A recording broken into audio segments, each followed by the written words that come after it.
আসলে আমি আমার জীবন গল্প যেটা শেয়ার করতে চাচ্ছি সবার সাথে, আমার কাছে যেটা মনে হয়েছে যে আমি যে পরিবার থেকে বিলং করি, আমার ছোটবেলা যেভাবে কেটেছে এবং স্টেপ বাই স্টেপ প্রতিটা ইয়ারে আমি যে চেঞ্জেস দেখতে পেরেছি আমার পার্সোনাল এবং প্রফেশনাল লাইফে, এই জিনিসটা একজন স্পেশালি আমি মেয়েদের কথা বলবো যে তার জন্য একটা ইন্সপিরেশন হয়ে থাকতে পারে। সো সেই জায়গা থেকে আপনি আপনারটা শেয়ার করতে এসেছেন। সো আমরা স্টার্ট করতে পারি একেবারে ছোটবেলা থেকে, যেখান থেকে আপনার বলার আছে প্লিজ। কোন জেলায় জন্মগ্রহণ করেছেন? আমি হচ্ছে বেসিক্যালি ঢাকার মেয়ে। আমার দেশের বাড়ি হচ্ছে কেরানীগঞ্জ, ভাওয়ালবেটি। ওকে, শুরু করুন প্লিজ। আমার ছোটবেলা কেটেছে, আমরা হচ্ছে যৌথ পরিবার থেকে বড় হয়েছি শ্যামবাজার, পুরান ঢাকা। এবং আমার স্কুল ছিল হচ্ছে Saint Francis Xavier's Girls High School, যেটা হচ্ছে লক্ষ্মীবাজারে অবস্থিত। আমরা 4 বোন, আমাদের কোনো ভাই নেই। আমি হচ্ছে মেঝো। আমার বড় বোনের বিয়ে হয়ে গেছে অলমোস্ট 10 বছর, 2টা বাচ্চা আছে। তো আমার আব্বুরা হচ্ছে মানে সবাই খুব অবাক হয় যে আমার আব্বুরা খুব ফ্যামিলি আর কি খুব বড়। আমার আব্বুরা 10 ভাই 1 বোন। আমার আব্বু হচ্ছে মেঝো, আমিও মেঝো সন্তান। তো ছোটবেলার আপনার সবকিছুই খুব সুন্দর গোছানো ছিল, মানে একসাথে বেড়ে ওঠা, কাজিনদের সাথে খেলাধুলা করা। পুরান ঢাকাতে কি এটা? পুরান ঢাকা। ওকে। তো ওখানে তো প্রচুর মানে উৎসব জারি হোক না কেন সবকিছুতে একটা আমেজ লেগেই থাকে। পৌষ সংক্রান্তিও আমরা খুব ভালো মতো পালন করি। সো ছোটবেলা পর্যন্ত সবকিছুই ঠিক ছিল, স্কুল পর্যন্তও ঠিক ছিল। যখন আমি ইন্টারমিডিয়েটে পড়ি, আমার বাবা হচ্ছে, আমি একটু বলিনি, আমার বাবা হচ্ছে পেশাগতভাবে হচ্ছে ব্যবসায়ী। এবং আমার যে বাকি চাচারা আছে আমাদের ফ্যামিলিতে টোটাল 4 জন ডাক্তার। একজন আছে হচ্ছে আপনার এনবিআর এর এখন ফার্স্ট সেক্রেটারি হিসেবে আমার চাচা। আর হচ্ছে আমার বাকি চাচারা হচ্ছে বিজনেস করে। তো আমার বাবা নটরডেম কলেজ থেকে আপনার ইন্টারমিডিয়েট পাশ করেছেন এবং তখন থেকে উনি ব্যবসার সাথে জড়িত। আচ্ছা। আমাদের বেসিক্যালি ব্যবসাটা ছিল হচ্ছে আপনার ইম্পোর্ট এক্সপোর্ট, যেটা কাঁচামাল শ্যামবাজারে, যেটা আদা, রসুন, পেঁয়াজ এই ধরনের। তো আমাদের নিজস্ব আড়ত ছিল। ওকে। তো যেহেতু সব ছোটবেলার মেমোরি, সব ছোটবেলার মেমোরি। ওকে।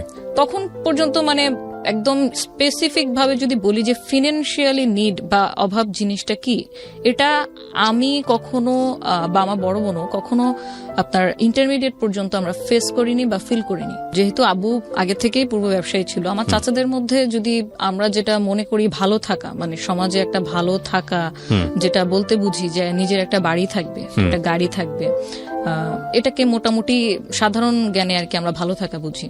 তো সেটা আমাদের সবার আগেই হয়ে যায়। আমার বাকি চাচাদের মধ্যে আমার আব্বুই হচ্ছে সবার আগে আপনার গাড়ি কেনে। হ্যাঁ।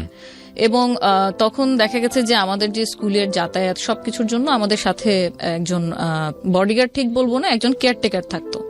কারণ যেহেতু পুরান ঢাকা অনেক হিজিবিজি এলাকা এবং আমাদের যে ফ্যামিলিতে আসলে আমরা বিলং করি ওইখানে তখন পর্যন্ত আমরা অত, এখনো বলবো যে আমরা অত বেশি এক্সট্রোভার্ট না। মানে আপনি প্রতিবেশীর বাসায় যাচ্ছি বা সকালে বের হচ্ছি, রাতে আসছি, কোথায় গেল কোনো খোঁজ খবর নাই। সবসময় আমাদের একজন গার্জিয়ান মানে সাথে সবসময় থাকতো।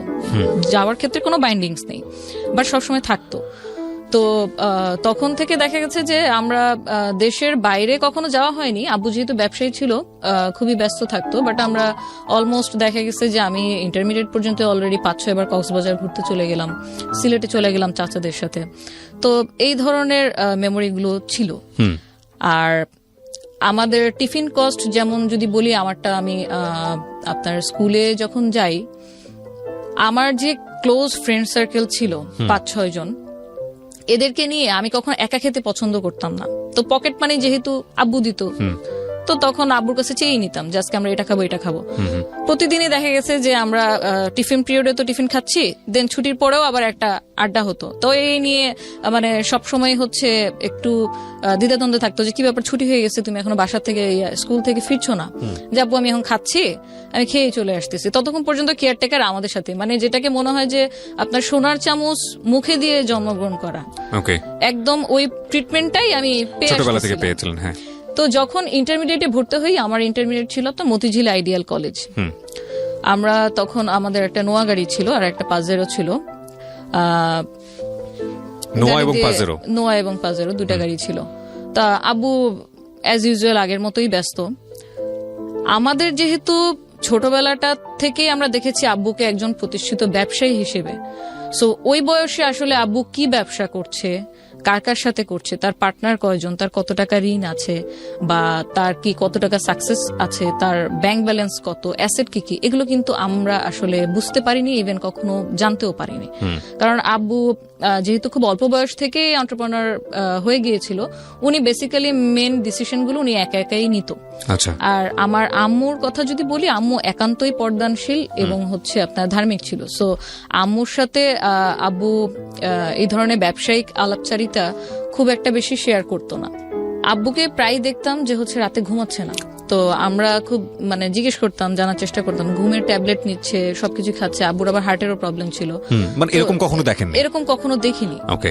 কারণ সবসময় ব্যস্ততার মধ্যেই কেটেছে। তো উনি যেহেতু মানে আমাদের সাথে কিছু শেয়ার করতো না, আমরা তখন বয়সে অনেক ছোট, মাত্র মানে মেট্রিক পরীক্ষা দিয়ে ইন্টারে ঢুকেছি, আমাদের সাথে তেমন কিছু শেয়ার করতো না। হয়তো এই সেন্স থেকেও করতো না যে ও তো মেয়ে মানুষ, ও তো আমার ছেলে না, হয়তো ছেলে হলে শেয়ার করতো, এরকম হতে পারে। তো অনেকদিন মানে এরকম জিজ্ঞাসাবাদের পর যখন ডাইনিং টেবিলে খেতে বসি, একদিন ফোনে কথা বলছে, তখন কনভারসেশন এই পাশ থেকে আমি যতটুকু শুনে বুঝলাম যে কোনো একটা কারণে উনি কাউকে একটা চেক দিয়েছে অন্য কারো গ্যারান্টার হয়ে, এবং সে চেকটার টাকা অ্যাকচুয়ালি যার দেওয়ার কথা ছিল সে দিতে পারেনি। তখন আপনি ইন্টারে পড়েন? তখন আমি ইন্টারে পড়ি। আপনার বড় বোনের কি বিয়ে হয়ে গেছে? আমার বড় বোনের বিয়ে হয়নি। তখনও বিয়ে হয়নি? আচ্ছা, ওকে। তো আব্বুর যখন দেখলাম যে এই পাশ থেকে যখন শুনলাম যে এরকম কাউকে একটা চেক দিয়েছে, সেই চেকের এগেনস্টে এখন সে থ্রেট দিচ্ছে যে আপনি যদি টাকা গ্যারান্টার হয়েছেন, আপনি যদি না দেন তাহলে এটা তো আমরা কেস করে দিব। তো খুব বড় অ্যামাউন্টের, কোটি টাকার উপরে একটা চেক ছিল। তা এই অবস্থাতে যখন আব্বুকে আমি নিজে থেকে, আমি আব্বুর সাথে খুবই ফ্র্যাঙ্ক একদম ছোটবেলা থেকে। আমার ছোট বোনরা সবাই মানে আব্বুকে খুব ভয় করে বা শ্রদ্ধা করে, যেটাই করে, বাট আমি খুব ফ্র্যাঙ্ক। আমি সবসময় ওনার কোনো সমস্যা হচ্ছে কিনা বা আমার কোনো ডিমান্ড আছে কিনা এগুলো সবসময় সরাসরি বলতে পছন্দ করতাম। তো আব্বুকে যখন আমি সরাসরি জিজ্ঞেস করলাম যে হচ্ছে কোনো সমস্যা কিনা, তুমি কিসের চেকের ব্যাপারে কথা বলছিলাম, তো তখন বললো যে না কিছু না, এই একটু প্রবলেম হয়েছে আর কি। তো উনি এড়িয়ে যাওয়ার চেষ্টা করলো। তখন আমি বললাম, না তোমাকে আমি বেশ কিছুদিন ধরে দেখতেছি তুমি ঘুমাচ্ছ না, কেউ কি তোমাকে ফোনে কোনো থ্রেট করতেছে? তাহলে বলো, সলিউশন তো আছে। মানে বোনদের মধ্যে আপনি সবচেয়ে বেশি ফ্রি ছিলেন? মানে এই ধরনের কোশ্চেন তো বড় বোনের করার কথা। বড় বোনের করার কথা, এক্স্যাক্টলি, কিন্তু আমি আব্বুর সাথে বেশি ফ্র্যাঙ্কলি ছিলাম সব ব্যাপারে। তো আব্বু তখন বললো যে, তখন আমার সাথে শেয়ার করলো ঘটনা যে এরকম আমি তো একজনের উপকার করতে গিয়ে এখন আমি ফেসে গেছি। তো এখন দেখা যাচ্ছে যে ও টাকা তার দিচ্ছে না, এখন তারা আমাকে থ্রেট করছে যে হচ্ছে যদি না করি তাহলে চেকের মামলা হয়ে যাবে। এর মধ্যে একটা ছোট করে বলে রাখি, আমাদের মানে বিজনেস পারপাসে আব্বু ব্যাংক থেকে লোন নিয়েছিল বেশ কিছু অ্যামাউন্টের। তো ব্যাংক থেকে লোন নেওয়ার পরে সেই লোন এরকম বাড়তে বাড়তে বছরে বছরে বাড়তে বাড়তে প্রায় আপনার 24 কোটি টাকার কাছাকাছি চলে গিয়েছিল। ও, এটা আপনারা কেউ জানতেন না? আমরা জানতাম না, মাই গডনেস। কারণ এটা তো আমি যখন ছোট, আরো ছোট, তখন থেকে হচ্ছে। আচ্ছা, তখন থেকে হচ্ছে? হ্যাঁ, তখন থেকে অলরেডি হচ্ছে। মানে আমি ইন্টারের পরেই আমার মেন হচ্ছে আপনার মানে ক্রাইসিসটা শুরু হয়, সবকিছু আস্তে আস্তে খোলাসা হতে থাকে। ওই পর্যন্ত আমরা কিছুই জানতাম না। ওকে। তো আব্বু তখন বললো যে না এরকম কিছু প্রবলেম হয়, সমস্যা নেই, আমি কথা বলে এটাকে আমি সর্ট আউট করে নিব। একদিন 2 দিন আবার গেল, 3 দিনের দিন আবার যখন দেখলাম এখনো তাকে ফোনে মানে কন্টিনিউ কিছু লোক মানে হয়তো হুমকি ধামকি দিচ্ছে, তখন আমি বললাম ব্যাপারটা আমি আবার আমার দাদার সাথে চাচাদের সাথে শেয়ার করার জন্য আব্বুরে বললাম যে আচ্ছা ঘটনাটা কি আমাকে বলো, আমরা কোন একটা সর্ট আউট তো করবো। এখন এখানে যদি তোমারও কোনো ফল্ট থেকে থাকে বা যারই ফল্ট, এটা একটা সর্ট আউট করতে হবে। এভাবে ঝগড়াঝাটি করে তো আসলে ঝামেলা বাড়বে, ঝামেলা কমবে না। তো ওইখান থেকে দেখা গেলো যে হ্যাঁ, আবু বললো যে অমুকের কাছ থেকে আমি চেকটা আমি দিয়েছিলাম, কিন্তু এখন তো ওই উল্টা আমাকে থ্রেট দিচ্ছে। তো এই জিনিসটা যখন আমি চাচাদের সাথে শেয়ার করি, তখন আমি শেয়ার করতে গিয়ে দেখলাম যে হচ্ছে মানে আমার মাথায় আকাশ ভেঙে পড়ার মতো। এই জন্য আমি শেয়ার করতে গিয়েছিলাম ধরেন 5% একটা প্রবলেমের কথা, কিন্তু গিয়ে জানতে পারি অলমোস্ট 80% একটা প্রবলেম নিয়ে আমরা অলরেডি চলছি, মুভ করছি। মানে বিষয়টা হচ্ছে এরকম যে আমার শরীরের কোনো একটা জায়গায় ছোট্ট একটা কিছু হয়েছে বলে আমি ডাক্তারের কাছে গিয়েছি, কিন্তু গিয়ে দেখি যে ক্যান্সার হয়ে বসে আছে। সঠিক। হ্যাঁ। এবং যখন মানে দেখলাম যে আব্বু এত কিছু শুরু থেকে আমাদের কাছে মানে হাইডের পর হাইড করে আসতেছে, আমরা জানি না। আমাদের যে বাসাটা ছিল, নিজেদের বাড়ি ছিল যেটা শ্যামবাজারে 9 তলা বিল্ডিং ছিল, আব্বু পাকিস্তান থেকে মার্বেল পাথর ইম্পোর্ট করে বাসাটা বানায়। My goodness. ওটার নিচেই আমাদের আড়ত ছিল। সেই বাসাটার এগেনস্টে অলরেডি আপনার মানে নিলামের নোটিশ চলে আসছে পত্রিকাতে। লোনের এগেনস্টে, যে যদি লোনটা শোধ না করেন টাইমলি, অলরেডি তো চেকের ব্যাপারটা ছিলই একটা মাইনর জিনিস, বাট এটা যখন জানতে পারি যে পত্রিকাতে চলে আসছে নিলাম হবে, এটা তো মানে সেই লেভেলের একটা বদনাম। বিশেষ করে আমাদের মতো ফ্যামিলি, আমরা তো ওখানে আমাদের ব্যবসা, আমার দাদা 1964 থেকে ব্যবসা করে, সো ওখানে আমরা খুবই রিনোন। তো যখন এটা জানলাম, আমার জাস্ট এটাই মনে হচ্ছিল যে তাহলে আমাদেরকে কেন বলা হয় নাই, আমরা তো অ্যাটলিস্ট হয়তো কিছু করতে পারতাম না, বাট একটা সাজেশন মেয়ে হিসেবে যতটুকু গাইডলাইন দেওয়ার কথা ততটুকু তো দিতে পারতাম, যতটুকুই নলেজে ছিল। তো এটা জানার পর তো তখন আব্বুকে গিয়ে আবার যখন বাসা ব্যাক করলাম, বাসা ব্যাক করে আব্বুকে বললাম, আব্বু এই ঘটনা, তাহলে আমাদেরকে কিছু বলো নাই কেন? বলে তোরা টেনশন করবি এই জন্য বলিনি। আমাকে তোরা টেনশন করবি, আমরা যে তোমার 4টা মেয়ে, আম্মু আছে, আমাদের যদি আজকে বাড়িটা মাথার উপর থেকে ছাদটা যদি সরে যায়, আমরা যাব কোথায়? তাহলে ফিউচার প্ল্যান কি? তোমার তো একটা ব্যাকআপ তো থাকবে, তুমি এত বছর ধরে বিজনেস করতেছো, তো সেখানে তো মানে কোন একটা অ্যারেঞ্জমেন্ট তো থাকবে, হয়তো এফডিআর থাকবে, না তো অন্য কোথাও জায়গা কেনা থাকবে, কোনো ফ্ল্যাট কেনা থাকবে। আমাদের তাহলে সিকিউরিটি সিস্টেমটা কি ফিউচার? তার চেয়ে বড় কথা হচ্ছে তুমি কিভাবে এত টাকা মানে লস হলো তোমার, বা এত লোনটা কি কিসের জন্য হলো, এটার অ্যান্সার কি দিয়েছিল সে? এটার অ্যান্সার বলতে আব্বু যেহেতু অল্প বয়স থেকে ব্যবসা করছে, তো যখন দেখছে যে একটা বিজনেস করে ভালোই প্রফিট হচ্ছে, তখন একই সাথে আরো 3টা বিজনেস করে ফেলছে, এবং সবগুলোতে মোটামুটি ধরা গেছে। সবগুলোতে মোটামুটি যেমন প্রফিট করেছে। ব্যবসা আসলে হয় কি, যে লাভ হলে 500 টাকা লাভ হয়, লস হলে বা 5000 টাকা একসাথে লস। জাস্ট এই কারণেই আপনার ওই ব্যাংক লোনে যাওয়ার কারণে আমার দাদার সবসময় নিষেধ ছিল যে ব্যাংকে লোন করো না, কারণ এটা আমাদেরকে মানায় না, সবাইকে ব্যাংক লোন মানায় না। তো উনি জানায়ও নেই যে উনি ব্যাংক লোন করছে। তো অনেক কিছুর ব্যাপারের কারণে উনি অনেকের কাছে ইনফরমেশন হাইড করে গেছে। কিন্তু এই যে আমার যে একটা ইনসিকিউর আমি ফিল করলাম তখন, যে আমাদেরকে জানাও নাই, তাহলে এখন যদি বাসাটা সত্যি সত্যি নিলাম করে দিতে হয় বা কাউকে সেল করে দিতে হয়, আমরা কোথায় যাব? রাইট। তখন আব্বুর কাছে এটার কোনো অ্যান্সার নেই। অ্যান্সার এই জন্য নাই যে উনি ভাবছে যে ব্যাংক ব্যালেন্স তো আছে, আমরা কোথাও না কোথাও যাব, কোথাও না কোথাও গিয়ে উঠবো। বাট এই যে একটা ট্রিপ্লেক্স বাসা, 9তলা বিল্ডিং, যেটা বানাতে খরচ হয় আনুমানিক 10 কোটি টাকার কাছাকাছি, কিন্তু পরে বদনামের ভয়ে কারো কাছে সেল করে দিলাম 2.25 কোটি টাকা, মানে মাত্র 2.25 কোটি টাকায়। তো এখানে তো অলমোস্ট লস। আমি যদি এখান থেকে প্রফিট করে বের করতে পারতাম, তাহলে আমার সেকেন্ড কোন অ্যাড্রেস আমি করতে পারতাম। সো এটা আপনার ইন্টারমিডিয়েটে পড়া অবস্থায় ঘটনা? ইন্টারমিডিয়েটে পড়া অবস্থায় ঘটনা। ওকে। তারপরে আমরা এখন যেহেতু বাসা সেল করেই দিতে হবে, আমরা চাচ্ছি না যে এটা পত্রিকাতে উঠে নিলাম হোক, কারণ এটা বদনাম হয়ে যাবে। তখন গিয়ে আমরা আশ্রয় নিই আমাদের দাদি বাসায়, যেখানে আমরা বড় হয়েছি, যেখানে অলরেডি আমার চাচারাও থাকছিল। তো ওখানে অলমোস্ট কোনো কিছুই কোনো প্ল্যানিং সে করেনি, শুধু বিজনেসই করে গিয়েছে। তো 2 বছর দাদি বাসায় থাকার পরে আমাদের পড়ালেখার পারপাসে, ততদিনে আমার ইন্টারমিডিয়েট শেষ, আমি ইন্টারমিডিয়েট ভর্তি হয়েছিলাম, 2 বছরের ইন্টারমিডিয়েট শেষ। তখন আমি অনার্সে ভর্তি হবো ঢাকা সিটি কলেজে। তো ডিস্টেন্সটা অনেক বেড়ে যায়, যে এখান থেকে আবার ধানমন্ডি এসে ক্লাস করতে হবে। আমার বড় ততদিনে কি হয়েছে, আপনার বাবার বিজনেস সম্পূর্ণ গুটিয়ে নিয়েছে? তখন বিজনেস যেটা ছিল আমাদের আড়তের, সেটা সম্পূর্ণ নেই, এবং উনি ট্রাই করছিল ওনার যেটা আপনার ফিক্সড টাকা আছে সেটা দিয়ে নতুন কোনো ব্যবসা দাঁড় করানোর, পার্টনারশিপে অন্য কারোর সাথে। এরকম কন্টিনিউ উনি ট্রাই করে যাচ্ছে, যেটাই ট্রাই করছে সেটা ফল হচ্ছে, যেটাই ট্রাই করছে সেটা ফল হচ্ছে। এটার মধ্যে মানে শুধুমাত্র যে লোনের কারণে আব্বু মানে ডুবে গেছে সেটা বলবো না, এখানে আপনার 50% দায়ভার ওরকম মানুষেরও আছে যারা হয়তো, আব্বু এরকম ছিল, আব্বুর নামই অনেকে দিয়ে দিয়েছিল যে আপনি তো হাতেম তাই, যেই হেল্প চেতে আসে আপনি তাকেই হেল্প করেন। আপনি কোনো প্রমাণ ঘেটে দেখেন না যে আসলেই কি সে নিডি কিনা।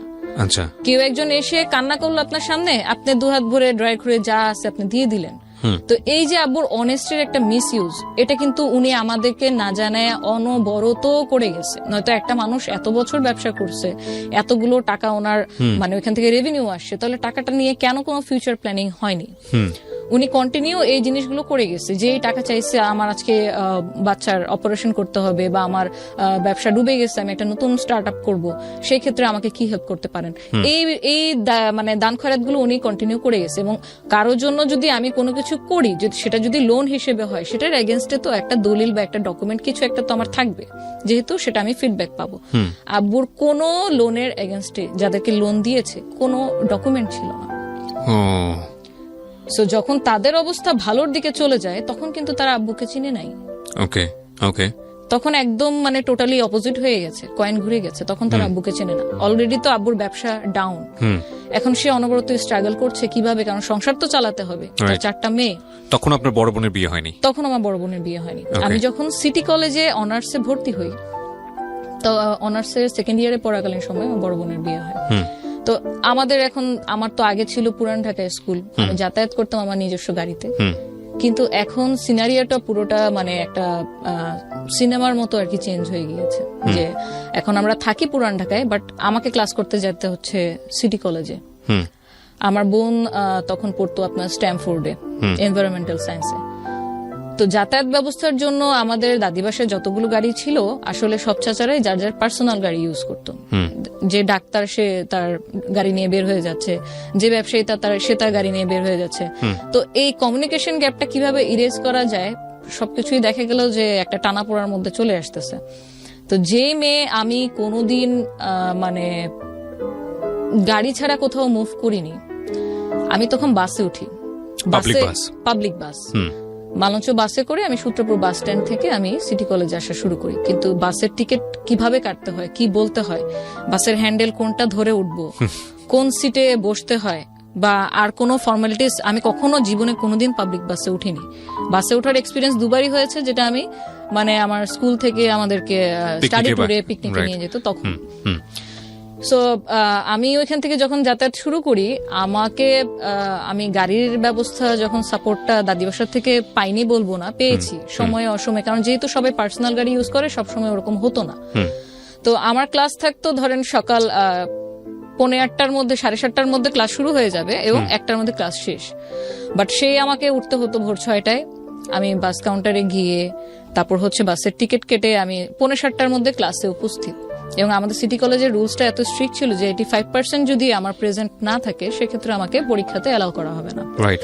এবং ছুটির পরে আমি আবার আমার ভাড়া বাঁচানোর জন্য, কারণ তখন অলরেডি কিন্তু আমি ফেস করতেছি, আমি যে আগে আব্বুর কাছ থেকে পকেট থেকে 200 টাকা 300 টাকা নিয়ে গিয়ে ফ্রেন্ডদের নিয়ে টিফিন করতাম, সেই আমি এখন আমার টিফিনের খরচ বাঁচানোর জন্য আমি আসার সময় ব্যাক আসার সময় দেখা গেছে যে আমি আর বাস ইউজ করছি না, কারণ আমার 8 নম্বর চাচি তখন পপুলার মেডিকেলে।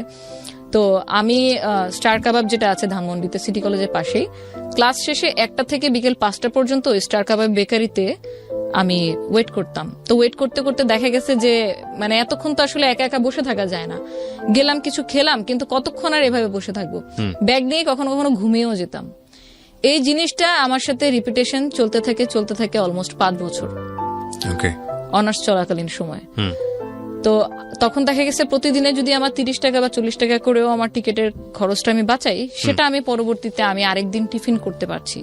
বা আমার যে টিউশন গুলো আছে, আমি অ্যাকাউন্টিং টিউশন পড়তাম, আমার ফাইন্যান্স পড়তে হইতো, ওই টিউশন ফি গুলো আমার দেখা গেছে যে ওখান থেকে ম্যানেজ হতো। কারণ তখন পর্যন্ত আব্বু মানে ওই যে বলে না, মানুষ যদি আপনার নিচু থেকে উপরে ওঠে তাহলে যে স্ট্রাগলটা করতে হয় সেটা একমুখী, কিন্তু যখন মানুষ একবার উঠলো আবার পড়ে গেল এবং তখন তাকে মানিয়ে চলার যে একটা ব্যাপার, ভয়ঙ্কর, এইটা আসলে মানে ভাষায় বলা যাবে না, এক্সপ্লেইন করার মতন। এটা ভয়ঙ্কর থেকেও ভয়ঙ্করতম জিনিস। কারণ আমি যেখানে আগে টিফিন কিনতে যেতাম, যে আমি যা পছন্দ হতো, যেটা খেতে মন চেত আমি কিনতাম, এখন আমার টিফিন কিনতে গেলে আমার হিসাব করতে হচ্ছে আমার কাছে কত টাকা আছে, এবং আজকে যদি আমি এটা কিনি, It's true, absolutely it's true, cause আমি বুঝতে পারছি আপনার ফিলিংসটা কি হতে পারে। এই জন্যই আমাদেরকে সবসময় একটা কথা মনে রাখা দরকার, সেটা হলো যে আমরা যে সিচুয়েশনেই বিলং করি না কেন, এটা যে কোনো মুহূর্তেই এটা এদিক ওদিক হয়ে যেতে পারে। বাট এটা এই স্টোরি থেকে দুর্দান্ত একটা লেসন আছে, আপনারা শেষ পর্যন্ত কন্টিনিউ করেন। এই লেসনের জায়গাটা আমি আপনাদের খুব স্ট্রংলি বলতে পারি যে ডেফিনেটলি এখানে আছে, এবং শেষ পর্যন্ত আমরা শুনলে বুঝতে পারবো যে আসলে কত বড় শিক্ষণীয় একটা গল্প এটা। বলেন তারপর। তো এইভাবে মানে চলতে থাকে, পড়ালেখা চালাতে থাকে, কারণ আমি অলরেডি তখন লাইফে কি হতে পারে বা কতটুকু আমি ফেস করতে যাচ্ছি সেটা অলমোস্ট কিছু হলেও টের পাচ্ছিলাম। আমি যখন সিটি কলেজে ভর্তি ফর্ম আনতে যাই, আমার কিন্তু সিটি কলেজে পড়ার বিন্দুমাত্র ইচ্ছা ছিল না, কারণ আমার ফ্রেন্ডরা ম্যাক্সিমাম আপনার হচ্ছে প্রাইভেট ভার্সিটি অথবা পাবলিক ভার্সিটি। তো পাবলিক ভার্সিটি যেহেতু পড়বো না, আমার মানে স্বপ্নে ছিলাম ব্র্যাকে বিবিএ করবো। কেন যেন ব্র্যাকের প্রতি একটা সফট কর্নার ছিল। তো আমি যখন অ্যাডমিশন ফর্ম নিতে যাই তখন অনেকটা আমি জোরপূর্বক যাই। আমার বড় বোনের সাথে আমি ব্যাপারটা শেয়ার করি যে আমি ব্র্যাকে পড়তে এসেছি। তো সে তখন আমার মানে চোখে আঙ্গুল দিয়ে দেখিয়ে দেয় যে দেখ, আমাদের তো মানে বাস্তব অবস্থা হচ্ছে এখন এরকম, 3 মাস পর পর সেমিস্টার ফি দেওয়া লাগবে, যেটা এখন পসিবল না। সো তোর পরে আরো 2টা বোন আছে, এখন খরচ টরচ যদি সব তোর মধ্যেই চলে যায় তাহলে বাকি 2টা বোনকে তো আর পড়ানো হবে না। So you sacrifice yourself. Yeah. Sorry. It's okay, take your time, no problem.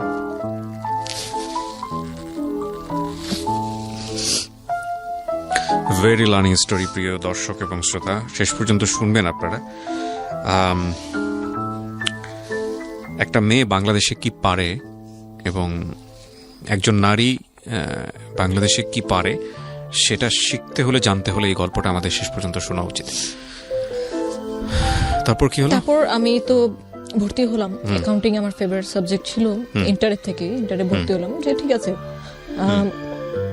যদি আজকে আমি প্রাইভেট ইউনিভার্সিটিতে না পড়ার কারণে আমার বাকি 2 বোন ভালো টিউশন পায় তো আমি তো হ্যাপি। তো আমি ভর্তি হলাম, পড়ালেখার দিকে মনোযোগ দিলাম, কারণ যেহেতু আব্বুর অবস্থা এরকম, তখন পর্যন্ত উনি মানে ফিক্সড কোনো ইনকাম সোর্স বের করতে পারেনি।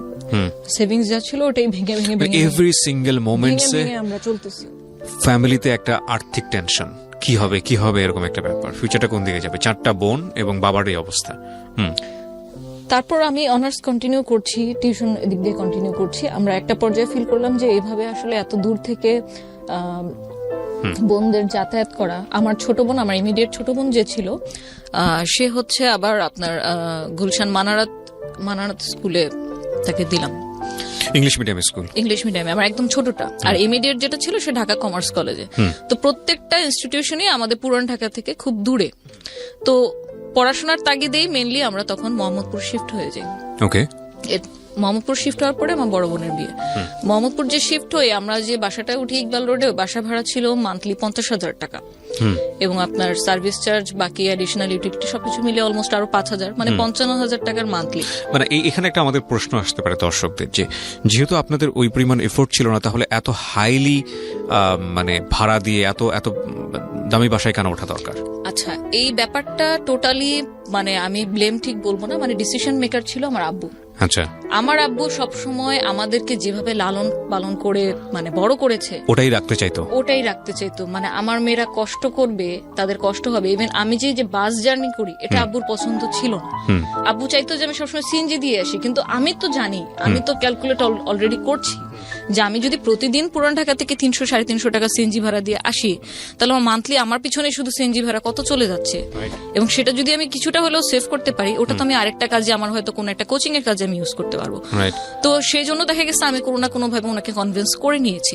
আব্বু কখনো চাইনি যে আমরা যেখানে আমরা ট্রিপ্লেক্স বাসায় থেকে অভ্যস্ত সেখান থেকে সরাসরি একটা ফ্ল্যাটে চলে আসলাম, একটা 1400 স্কয়ার ফিট ফ্ল্যাটে, যেখানে আমার আব্বুর টোটাল মানে সংসার জীবনের যা কিছু ছিল অলমোস্ট আপনার মানে ওখান থেকে 60% সেল করে দিয়েছে, নয়তো কাউকে দান করে দিয়েছে, কারণ সব জিনিস তো আর মুভ করা সম্ভব হবে না। তো একটা ফ্ল্যাটের মধ্যে আমরা উঠলাম ইকবাল রোডে। ওইখান থেকে দেখা গেছে যাবো প্রতিদিন কাজের তাগিদে নতুন নতুন জায়গায় যাচ্ছে, নতুন নতুন মানুষের সাথে মিশছে, কি করা যায়, যতটুকুই টাকা হাতে আছে এটা নিয়ে আমার একটা ইনকাম সোর্স তো বের করতে হবে, আদারওয়াইজ আমি তো ফ্যামিলি নিয়ে চলতে পারবো না ঢাকা শহরের মতো জায়গায়। তো আমিও মানে মনে মনে চিন্তা করতে থাকলাম যে আমি কি কোনো সাপোর্ট দিতে পারি ফ্যামিলিকে কন্ট্রিবিউট করার জন্য। হ্যাঁ, কিন্তু আমি আমার অনেক ফ্রেন্ডরাই দেখতাম যে একদিনে 3টা-4টা করে টিউশনই করতো, যেটা আমি কোনোদিন পারিনি। আমি কোনোদিন আমার ছোট বোনকেও পড়াইতে পারিনি, আমি জানি না কেন। তো টিউশনিটা আমার দ্বারা হবে না, তাহলে অল্টারনেটিভ কি করা যায়? তো আমি যেহেতু আমার বাবাও ব্যবসায়িক পরিবার থেকে বিলং করি, আমার ছোটবেলা থেকে ইচ্ছা ছিল যে আমি বিজনেস করব। কিন্তু কি বিজনেস করব? বিজনেস করতে একটা পুঁজি লাগে, একটা নাম লাগে, একটা প্রতিষ্ঠান লাগে, কিছু প্রসিডিউর আছে, কিছু ডকুমেন্ট আছে, এত কিছুর ধ্যান ধারণা তো আমার নাই, তখন পর্যন্ত ছিল না। বাট আমার কিছু একটা করতে হবে যেটা দিয়ে আমি আর্নিং করতে পারবো, যেটা দিয়ে আমি আমার ফ্যামিলিতে কিছু হলেও কন্ট্রিবিউট করতে পারবো। আমার বড় বোনের যেহেতু আমরা মোহাম্মদপুরে মুভ করার পরপরই বিয়ে হয়ে যায়, সো ওর পক্ষে আসলে অতটুকু সম্ভব ছিল না আমাদেরকে কন্ট্রিবিউট বা দেখাশোনা করা, ফিনান্সিয়ালি কন্ট্রিবিউশন যেটাকে বলে। আদার মেন্টাল সাপোর্ট বা আপনি যে কোনো ধরনের কন্ট্রিবিউশন তো এখনো করে যাচ্ছে, still now, but financially contribution সে বেশি একটা দিন করতে পারেনি। সে পরে ইংলিশ মিডিয়াম স্কুলের একটা টিচিং এ আর কি প্রফেশনে চলে যায়। তারপর আমি যখন অনার্স ভর্তি হই তখন আমি যেহেতু একটু এক্সট্রোভার্ট, আমার ফ্রেন্ড সার্কেল খুব ভালো আমি মেনটেন করতে পারি বা সবার সাথে মিশতে পারি, ওই সুবাদে আমার দেখা গেছে যে আমার ক্লাসেই খুব ভালো ভালো ফ্রেন্ড তৈরি হয়ে যায়। এবং সবার ক্ষেত্রেই মানে এমন একটা ফিডব্যাক আমার পেতে হয়েছে, যখন আমার সাথে কেউ মিশতো, খুব ভালো ঘনিষ্ঠ ফ্রেন্ড হয়ে গেছে, আস্তে আস্তে যখন ও আমার ব্যাকগ্রাউন্ড জানতো, আমার ফ্যামিলি এই বাবা এই ছিল, আমরা অমুক জায়গায় ছিলাম, আমাদের এই ছিল, সবাই শুধু আমাকে একটা কমন কোশ্চেন কেন যেন করতো, তোমাকে দেখে তো বোঝা যায় না যে তোমাদের এত মানে সম্পত্তি ছিল। কোশ্চেনটা আমার কাছে খুব ব্যক্তিগতভাবে ফানি এই জন্য লাগতো যে আমাকে কি অলওয়েজ শো করতে হবে যা আমার কি আছে? আমি তো এটা তখন শো করতে পারবো যেটা আমি নিজে ইনকাম করতে পারবো। ওটা আমার দাদার ছিল, ওটা আমার বাবার ছিল, ওটা আমার ছিল না। সো যাই হোক, এভাবে করে যখন আমি খুব ভালো একটা ফ্রেন্ড সার্কেল মেনটেন করলাম, ওখানে একটা ফ্রেন্ডের সাথে আমার খুব ফিমেল ফ্রেন্ড, যেহেতু অনার্সে পড়তাম, খুব ভালো সম্পর্ক হয়, খুব ভালো ফ্রেন্ডশিপ। তো ওর সাথে আমি আমার এই আইডিয়াটা শেয়ার করি যে আমি এরকম ক্রাইসিস যাচ্ছে, তো আমরা যদি এখন আমি চিন্তা করছি যে কিছু একটা করি, কিছু একটা করলে ইনকাম হলো। তো একা একা আসলে সত্যি কথা বলতে সাহস পাচ্ছিলাম না। পুরান ঢাকা থেকে বিলং করি, ঠিক আছে, আমার সোর্সিং জানা আছে, কোথায় কি পাওয়া যায়। বিজনেস করতে গেলে আমি যদি প্রোডাক্ট নিয়ে কোনো বিজনেস করি বা সার্ভিস নিয়ে করি, কোন জায়গাটায় চিপে আমি কোন জিনিসটা পাবো, কোন জায়গায় আমার ম্যান পাওয়ারটা আমি ভালো পাবো, চিপে পাবো, এক্সপার্ট পাবো, এই আইডিয়াগুলো আমার ছিল। কিন্তু যে একজন থাকে না যে সাপোর্ট দেওয়ার মতো, তো আমি মনে মনেই খুঁজছিলাম যে সেটা যদি আমার ভালো বেস্ট ফ্রেন্ডই হয় তাহলে কেন না। তো আমি যখন আইডিয়াটা তার সাথে শেয়ার করলাম, সেও রাজি। কি ছিল আইডিয়াটা? এখন আমাদের মানে বিজনেস করার আইডিয়াটা একটা অফার থেকে আমরা গেইন করি। আমরা পরিকল্পিতভাবে কোনো আইডিয়া মানে তখনও মেক করতে পারিনি। She was my friend. তো তারই কোনো এক ফ্রেন্ড অফার করলো যে দোস্ত, আমার এক ফ্রেন্ডের বিয়ে হবে, তো ওর কিছু ডালাকুলা সাজিয়ে দিতে হবে। এখন তোর কি কোনো লোক আছে, তুই পারবি? ও তো প্রথমে বললো যে হ্যাঁ হ্যাঁ হ্যাঁ পারবো, লোক আছে। কারণ আমি তো অলরেডি ওটা নিয়ে আমরা মানে ঘাটতেছিলাম যে কি করা যায়। So you are planning for an event planner. Okay. তো 2010 এর কথা বলছি আমি। 2010 তখন পর্যন্ত আমরা হিন্দি একটা মুভি জানি যে ব্যান্ড বাজা বারাত, খুব ফেমাস হয়েছিল, যে ইভেন্ট প্ল্যানারের এরকম। তখন পর্যন্ত মুভিটা রিলিজ পায়নি। Okay. তো যখন ওর কাছ থেকে কথাটা শুনলাম, তখন দুজন মিলেই মানে সম্মিলিতভাবে ঠিক করলাম যে আচ্ছা, আমরা অন্য কাউকে দিয়ে কেন করাবো, আমরা তো চাচ্ছিলাম কিছু একটা করতে, চল আমরা এটাই ট্রাই করে দেখি। আমরা নিজেরাই করি, আমরা নিজেরা করে দেই, যদি দেখি যে হ্যাঁ ক্লায়েন্ট স্যাটিসফাইড, তোর ফ্রেন্ড স্যাটিসফাইড, তাহলে আমরা এটা নিয়ে আরো ডিপলি চিন্তা করবো। এগুলো সব একটা লিস্ট আউট করলাম, যেহেতু আমরা নতুন, আমরা জানি না। তো পরে গাউসিয়া গেলাম, চকবাজার গেলাম, কোথায় ডালা পাবো, কোথায় কুলা পাবো, ভিতরে কি কি দিতে হয়, ওই জিনিসগুলো যদিও সে দিত, বাট ওগুলো সাজাবো কোন ওয়েতে, এটা মেয়ের ডালা না ছেলের ডালা, কালার কি কি দিলে ভালো হয়, কালার কোড আছে কিনা। নেভার, না, I have personal experience on this, কারণ আমার বোনের বিয়ে সম্পূর্ণটা আমি অ্যারেঞ্জ করেছি। এবং আমার ফ্যামিলিতে যতগুলো প্রোগ্রাম হয়েছে, দেখা গেছে কোনো না কোনো একটা দায়িত্ব আমাকে দেওয়া হতো, এবং আমার দায়িত্ব আমি যতটুকু পালন করতাম সবাই খুব হ্যাপি। এই কাজটা মানে এই যে ইভেন্ট ম্যানেজমেন্টের যে বিষয়টা, এটা আমাকে ছোটবেলা থেকে খুব উৎসাহ দিত। তো মেন্টালি একটা প্রিপারেশন ছিল যে এই টাইপের কিছু করবো, বাট এরকম অফারটা সামনে থেকে আসাতে আমার জন্য খুব ইজি হয়ে গেছে ওটাকে গ্র্যাব করা। তো পরে আমরা ওটা করলাম, ওটাতে সাকসেসফুল হলাম। দেন আমরা আরো ডিপলি প্ল্যানে গেলাম। কত টাকা পেলেন ওখানে? আমাদের প্রফিট ছিল 1500 টাকা। আমরা কিছু ডালাকুলা, 4-5টার মতো ডালাকুলা ওদেরকে সাজিয়ে দিই, মানে আমাদের প্রফিট ছিল 1500 টাকা। 1500 টাকা পেয়ে আমরা তখন মহা খুশি, কারণ এটা লাইফের আমার মানে ফার্স্ট ইনকাম। তো তখন প্ল্যান করি এটাকে নিয়ে আরো ডিপলি কি করা যায়। এই করতে করতে আমরা একটা লিস্ট তৈরি করলাম যে ইভেন্ট ম্যানেজমেন্টে কি থাকে, আমরা কতটুকু সাপোর্ট দিতে পারবো, আর আমরা এটাকে প্রচার করব কিভাবে, মানুষকে জানাবো কিভাবে যে আমরা এই কাজ করি, আর আমাদের কাজগুলো করে দিবে কে। এই টোটাল জিনিসটা মানে লিস্ট আউট করলাম। আমি যেহেতু তখন একদমই মানে নিউবি, বিজনেস মানে এন্টারপ্রেনার হিসেবেই নিউবি, সো ওর সাথে যে আমার যে একটা বেস্ট ফ্রেন্ডের রিলেশন, এটাই আমার কাছে তখন মুখ্যম বিষয়। পার্টনারশিপ করতে গেলে যে এখানে কোনো ডকুমেন্ট করতে হবে, এডিট করতে হবে, এই ধরনের কিন্তু কোনো আইডিয়াই ছিল না। থাকাটাই আমার কাছে মনে হচ্ছে অপ্রাসঙ্গিক। বিকজ আমার জায়গা থেকে যেটা মনে একটা প্রতিষ্ঠান করতে গেলে, আমি এখানে শেয়ার করছি, অনেক কিছু প্রয়োজন হয়, গভর্নমেন্ট ডকুমেন্টের অনেক কিছু প্রয়োজন হয়। কিন্তু এটা আসলে আমাদের যখন আমরা ল্যান্ডে নামি তখনই জানতে পারি, রাগ পর্যন্ত জানার ওইভাবে আসলে সুযোগও নাই। হ্যাঁ বলেন তারপর। সঠিক। তো পরে যেহেতু ওর সাথে আমার বিশ্বাসের সম্পর্ক, এর চেয়ে বেশি আমি আর কিছু বলতে পারবো না, মানে যেখানে একদম অটুট বিশ্বাস, সে বিশ্বাস নিয়ে আমরা আগাই। ওর সাথে আমি পার্টনারশিপ করি, আমরা 50-50% নিতাম। তো আমিও খুঁজে খুঁজে ওকে নিয়ে একদম প্রত্যেক জায়গায় ঘুরি যে আমাদের যদি ওয়েডিং এর কাজ আসে আমরা কোন কারিগর দিয়ে করাবো। তখন আমরা বিভিন্ন মার্কেটে যাই, মার্কেটে গিয়ে কারা কারা এই কাজগুলো করছে, কারা কোন রেটে দিচ্ছে। একই ডিজাইন আমরা দেখা গেছে যে ট্যাবলেটে নিয়ে বা মোবাইলে নিয়ে 10টা দোকানে দেখাচ্ছি। তো যে কারিগর রেটটা কম দিচ্ছে, তুলনামূলকভাবে তার কাজের মান ভালো, আমরা আবার বিভিন্ন ভেন্যুরে কি করতাম, সাপোজ যে ওনারই কোনো ইভেন্ট চলছে, উনি হয়তো অফার দিল, ম্যাডাম আপনি যদি আমার কাজ দেখতে চান আইসেন। তো গিয়ে আমরা তখন দেখলাম যে হ্যাঁ ওনার কাজটা মোটামুটি কোয়ালিটিফুল, এটা আমি আমার ক্লায়েন্টকে দিতে পারি। এরকম ভাবে বিভিন্ন জাস্টিফিকেশন করে আমরা একটা টিম ক্রিয়েট করি যে আমাদের ওয়েডিং এর কাজ হলে ওকে দিয়ে করাবো, বার্থডে কাজ হলে ওকে দিয়ে করাবো, আর এই যে কনসালটেন্সির যে জিনিসটা এটাই থাকবে আমাদের প্রফিট। এবং এই পার্টটাতে দেখা গেছে যে টোটাল ক্লায়েন্টের সাথে যত ধরনের ডিলিংস, এই টোটালটাই আমার ফ্রেন্ড করছে। যে ক্লায়েন্টের সাথে যোগাযোগ করা, ফেসবুকে কেউ মেসেজ দিল তাকে রিপ্লাই দেওয়া, আমরা জাস্ট একটা ইনিশিয়াল ভাবে 22,000 টাকার একটা ইনভেস্টমেন্ট নিয়ে নামি। এবং তখন যেহেতু ডিজিটাল মার্কেটিংটা কি এই ব্যাপারে কোনো জ্ঞান ছিল না, শুধু জানতাম কি ব্যবসা মানে হয়তো ফেসবুকে একটা পেজ খুললেই হয়ে যায়। তো এই 22,000 টাকা দিয়ে আমরা ভিজিটিং কার্ড করি, আমরা আমাদের বিভিন্ন ভলেন্টিয়ার করব, তাদেরকে দিয়ে লিফলেট বিলি করাবো বিভিন্ন কলেজের সামনে, স্কুলের সামনে, কোচিং এর সামনে, ওদের জন্য টি শার্ট বানাই, লিফলেট বানাই। প্রতি শুক্রবারে জুম্মার সময় আমরা ওইখানে মসজিদের সামনে লিফলেট বিলি করাই। ইভেন কখনো এমনও হয়েছে যে আমি আর ও সরাসরি নিজেই দাঁড়িয়ে লিফলেট দিচ্ছি, যেটা আমার ফ্যামিলিতে কেউ কোনোদিন, মানে আজকে যা আমি বলবো তা হয়তো আমার ফ্যামিলির মানুষ আজকেই আমার কাছ থেকে প্রথম শুনবে, তার আগ পর্যন্ত শুনে নেই। তো বসুন্ধরা সিটির মতো মার্কেট, বসুন্ধরা সিটির সামনে দাঁড়িয়ে আমি মানে নিজে দাঁড়িয়ে লিফলেট বিলি করেছি। কারণ তখন যদি আমার জায়গায় আমি আরেকটা ভলেন্টিয়ারকে নিয়োগ করি, তাকে তো কিছু একটা টাকা আমাকে দিতে হবে। তো এভাবে করে মার্কেটিং যখন আমরা করি, আমরা লাকি ছিলাম যে আমরা আমাদের উদ্যোগটা নিয়ে ফেব্রুয়ারি মাসে, যখন অলমোস্ট বিয়ের একটা আমেজ চলে, প্রথম অবস্থাতে আমরা 2-3 জন ফ্রেন্ড সার্কেল থেকে আমরা কাজ পেয়ে যাই। তখন পর্যন্ত নাম দেওয়া হয়নি প্রতিষ্ঠানের নাম, আমরা ভার্বালি একটা দিয়েছি যেটা ফেসবুক পেজে ছিল, রোজ পেটাল ডেকোর, এই নামে আমাদের ফেসবুক পেজটা ছিল। তো তখন তো ইন্টারনেট বলতে যা বুঝি, আমার বাসায় যেহেতু পার্সোনালি 94 থেকে আমি কম্পিউটার ইউজ করি, তো ইন্টারনেটে ব্রাউজিং কিভাবে কোন ওয়েবসাইটে করব, কি কি পাওয়া যায়, মোটামুটি আমার ভালো একটা জ্ঞান ছিল। তো স্যাম্পল ডেকোরেশন, স্যাম্পল 1, স্যাম্পল 2, যেহেতু আমি কোনো কাজ করিনি, আমি নতুন, আমার নিজের কোনো পোর্টফোলিও নেই, তো ওরকম করে আমি কিছু ডিজাইন নামিয়ে আমরা আমাদের পেজটা সাজাই যে আপনি যদি কোনো কাজ করাতে চান আমরা এরকম করে দিতে পারবো। ফেসবুকে অনলি ফেসবুকে, আমাদের কোনো ওয়েবসাইটও ছিল না।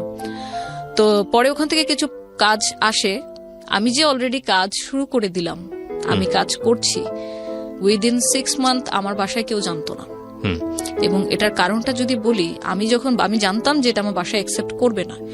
ইভেন্ট ম্যানেজমেন্ট জিনিসটা আসলে কি, ইভেন্ট প্ল্যানার বলতে আমরা কি বুঝি, এটা আমার মনে হয় যে এখন পর্যন্ত এই 2020-তেও আপনার 40% মানুষের মনে হয় কোনো আইডিয়াই নেই।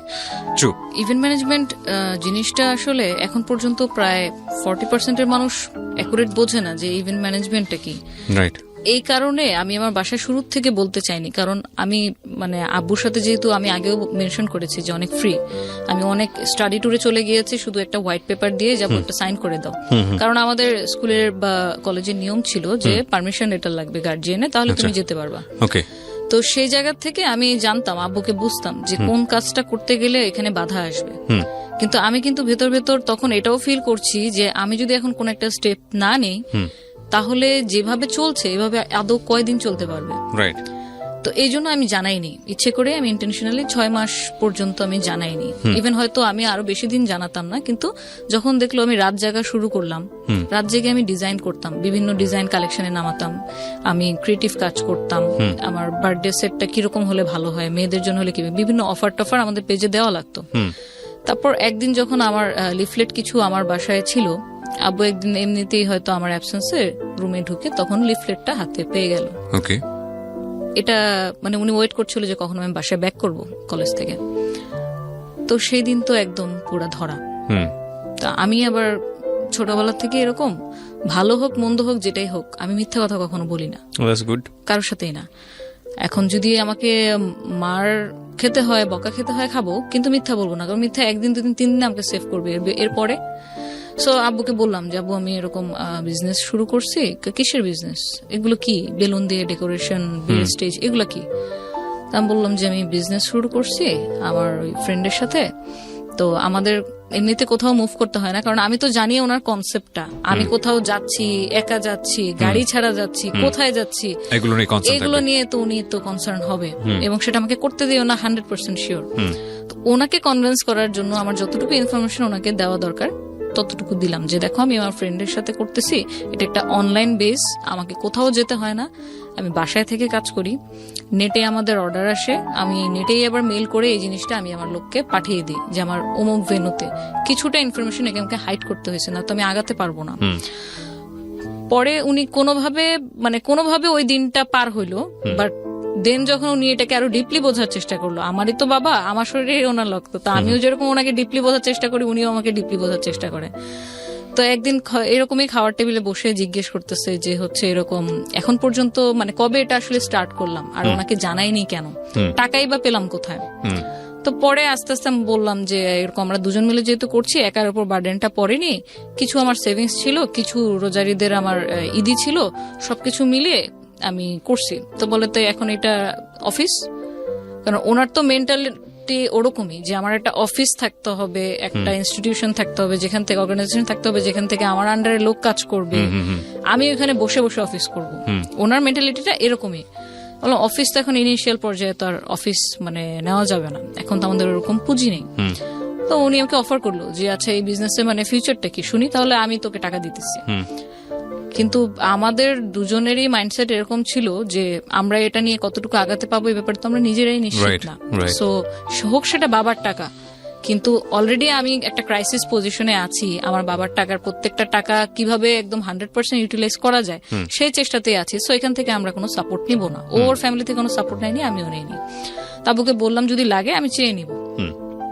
বাট দিনকে দিন দেখলাম যে যখন ইভেন্ট ঘন ঘন আসতেছে, আমাকে ঘন ঘন বাইরে যাওয়া লাগতেছে, আমি বাসায় বসে বসে পেপার কাটিং করে জিনিসপত্র বানাচ্ছি, তো আব্বুর কোনো দিক থেকে এই কাজটাকে সম্মানজনক মনে হলো না।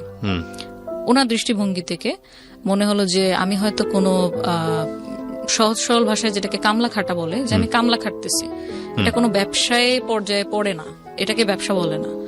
আচ্ছা, তো আব্বুর কাছে এই কাজটা তখন যেটা বুঝলাম যে সম্মানজনক মনে হচ্ছে না, কারণ উনি তো দেখে আসছে, নিজেও ব্যবসা করে আসছে, যে একটা অফিস থাকবে, সাথে কিছু অ্যাসিস্ট্যান্ট থাকবে, ওখানে বসে অফিস করবে, কাজের লেভেলটাই অন্যরকম। বাট যখন দেখতেছে যে আমি ক্লায়েন্ট থেকে অর্ডার নিচ্ছি ঠিকই, কিন্তু আমি বাসায় বসে অনলাইনে চ্যাটিং করছি, বা হচ্ছে আমার হাতে করার যে কাজগুলা, বেলুন দিয়ে কোনো কাজ বা হ্যান্ডিক্রাফট আইটেম, এগুলো নিজে বাসায় বসে বসে করছি, স্টিকার কাটছি, তখন এই জিনিসটা ওনার কাছে ভালো লাগলো না, যে আমার মেয়ে কেন আমার মেয়ে কেন এই ধরনের কাজ করবে, এটা কি কোনো কাজের মধ্যে পড়ে নাকি। আমাকে পরে এক পর্যায়ে এরকম অফার করে বসলো যে তোমার মান্থলি কত টাকা লাগবে, তুমি বাসায় বসে থাকো, আমি তোমাকে টাকা দিচ্ছি। দ্য থিং ইজ দ্যাট আপনি তো এখনো বিয়ে করেননি। না, আমি বাবা, আমার একটা মেয়ে আছে, 3 বছর বয়স ক্রস করেছে। আপনার বাবার ব্যাপারটা আমি ফিল করতে পারি, আপনি যেটা বলছেন সেটা 100% রাইট। আমার মেয়ে হলেও আমি খুব টেনশনে থাকতাম। এটাকে আসলে নেগেটিভলি নেওয়ার কিছু নাই, but it happen in family, right? Okay, বলেন তারপর।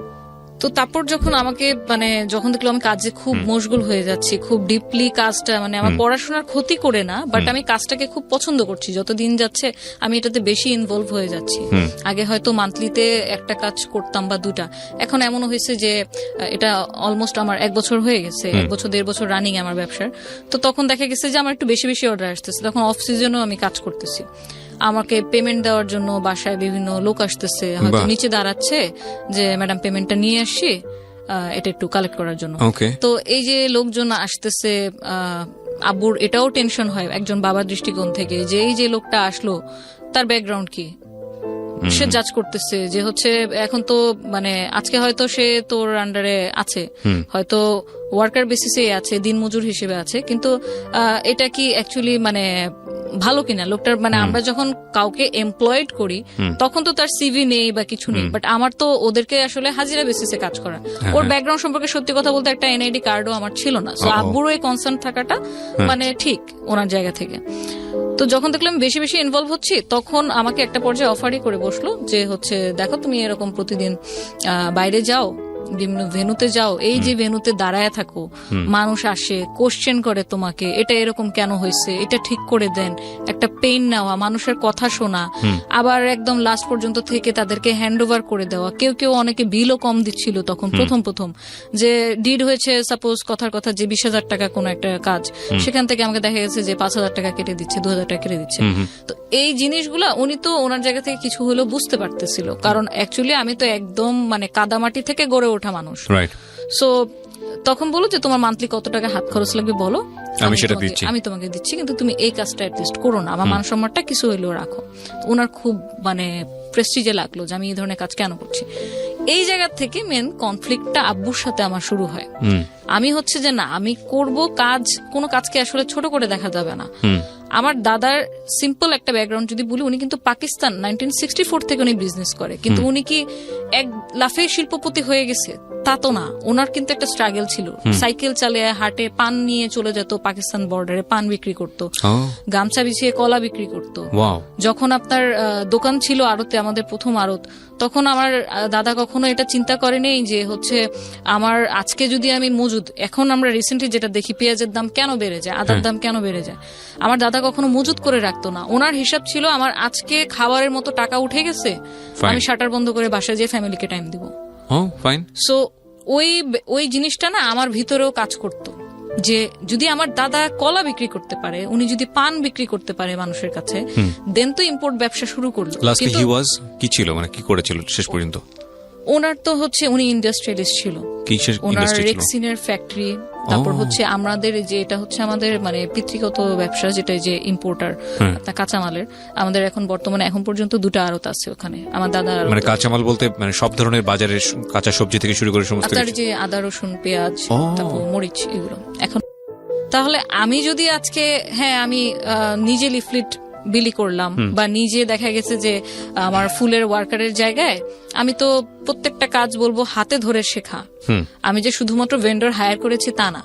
এই যে বেলুন কিভাবে আপনার ফ্লাওয়ারের একটা শেপ নিয়ে আসতে হবে, সেটা কিন্তু আমি আমার ওয়ার্কে শিখাইছি। ইউটিউবে ভিডিও দেখে, টিউটোরিয়াল ভিডিও দেখে, ওরা তো এসব জানে না, ওরা টেকনোলজি থেকে অনেক দূরে।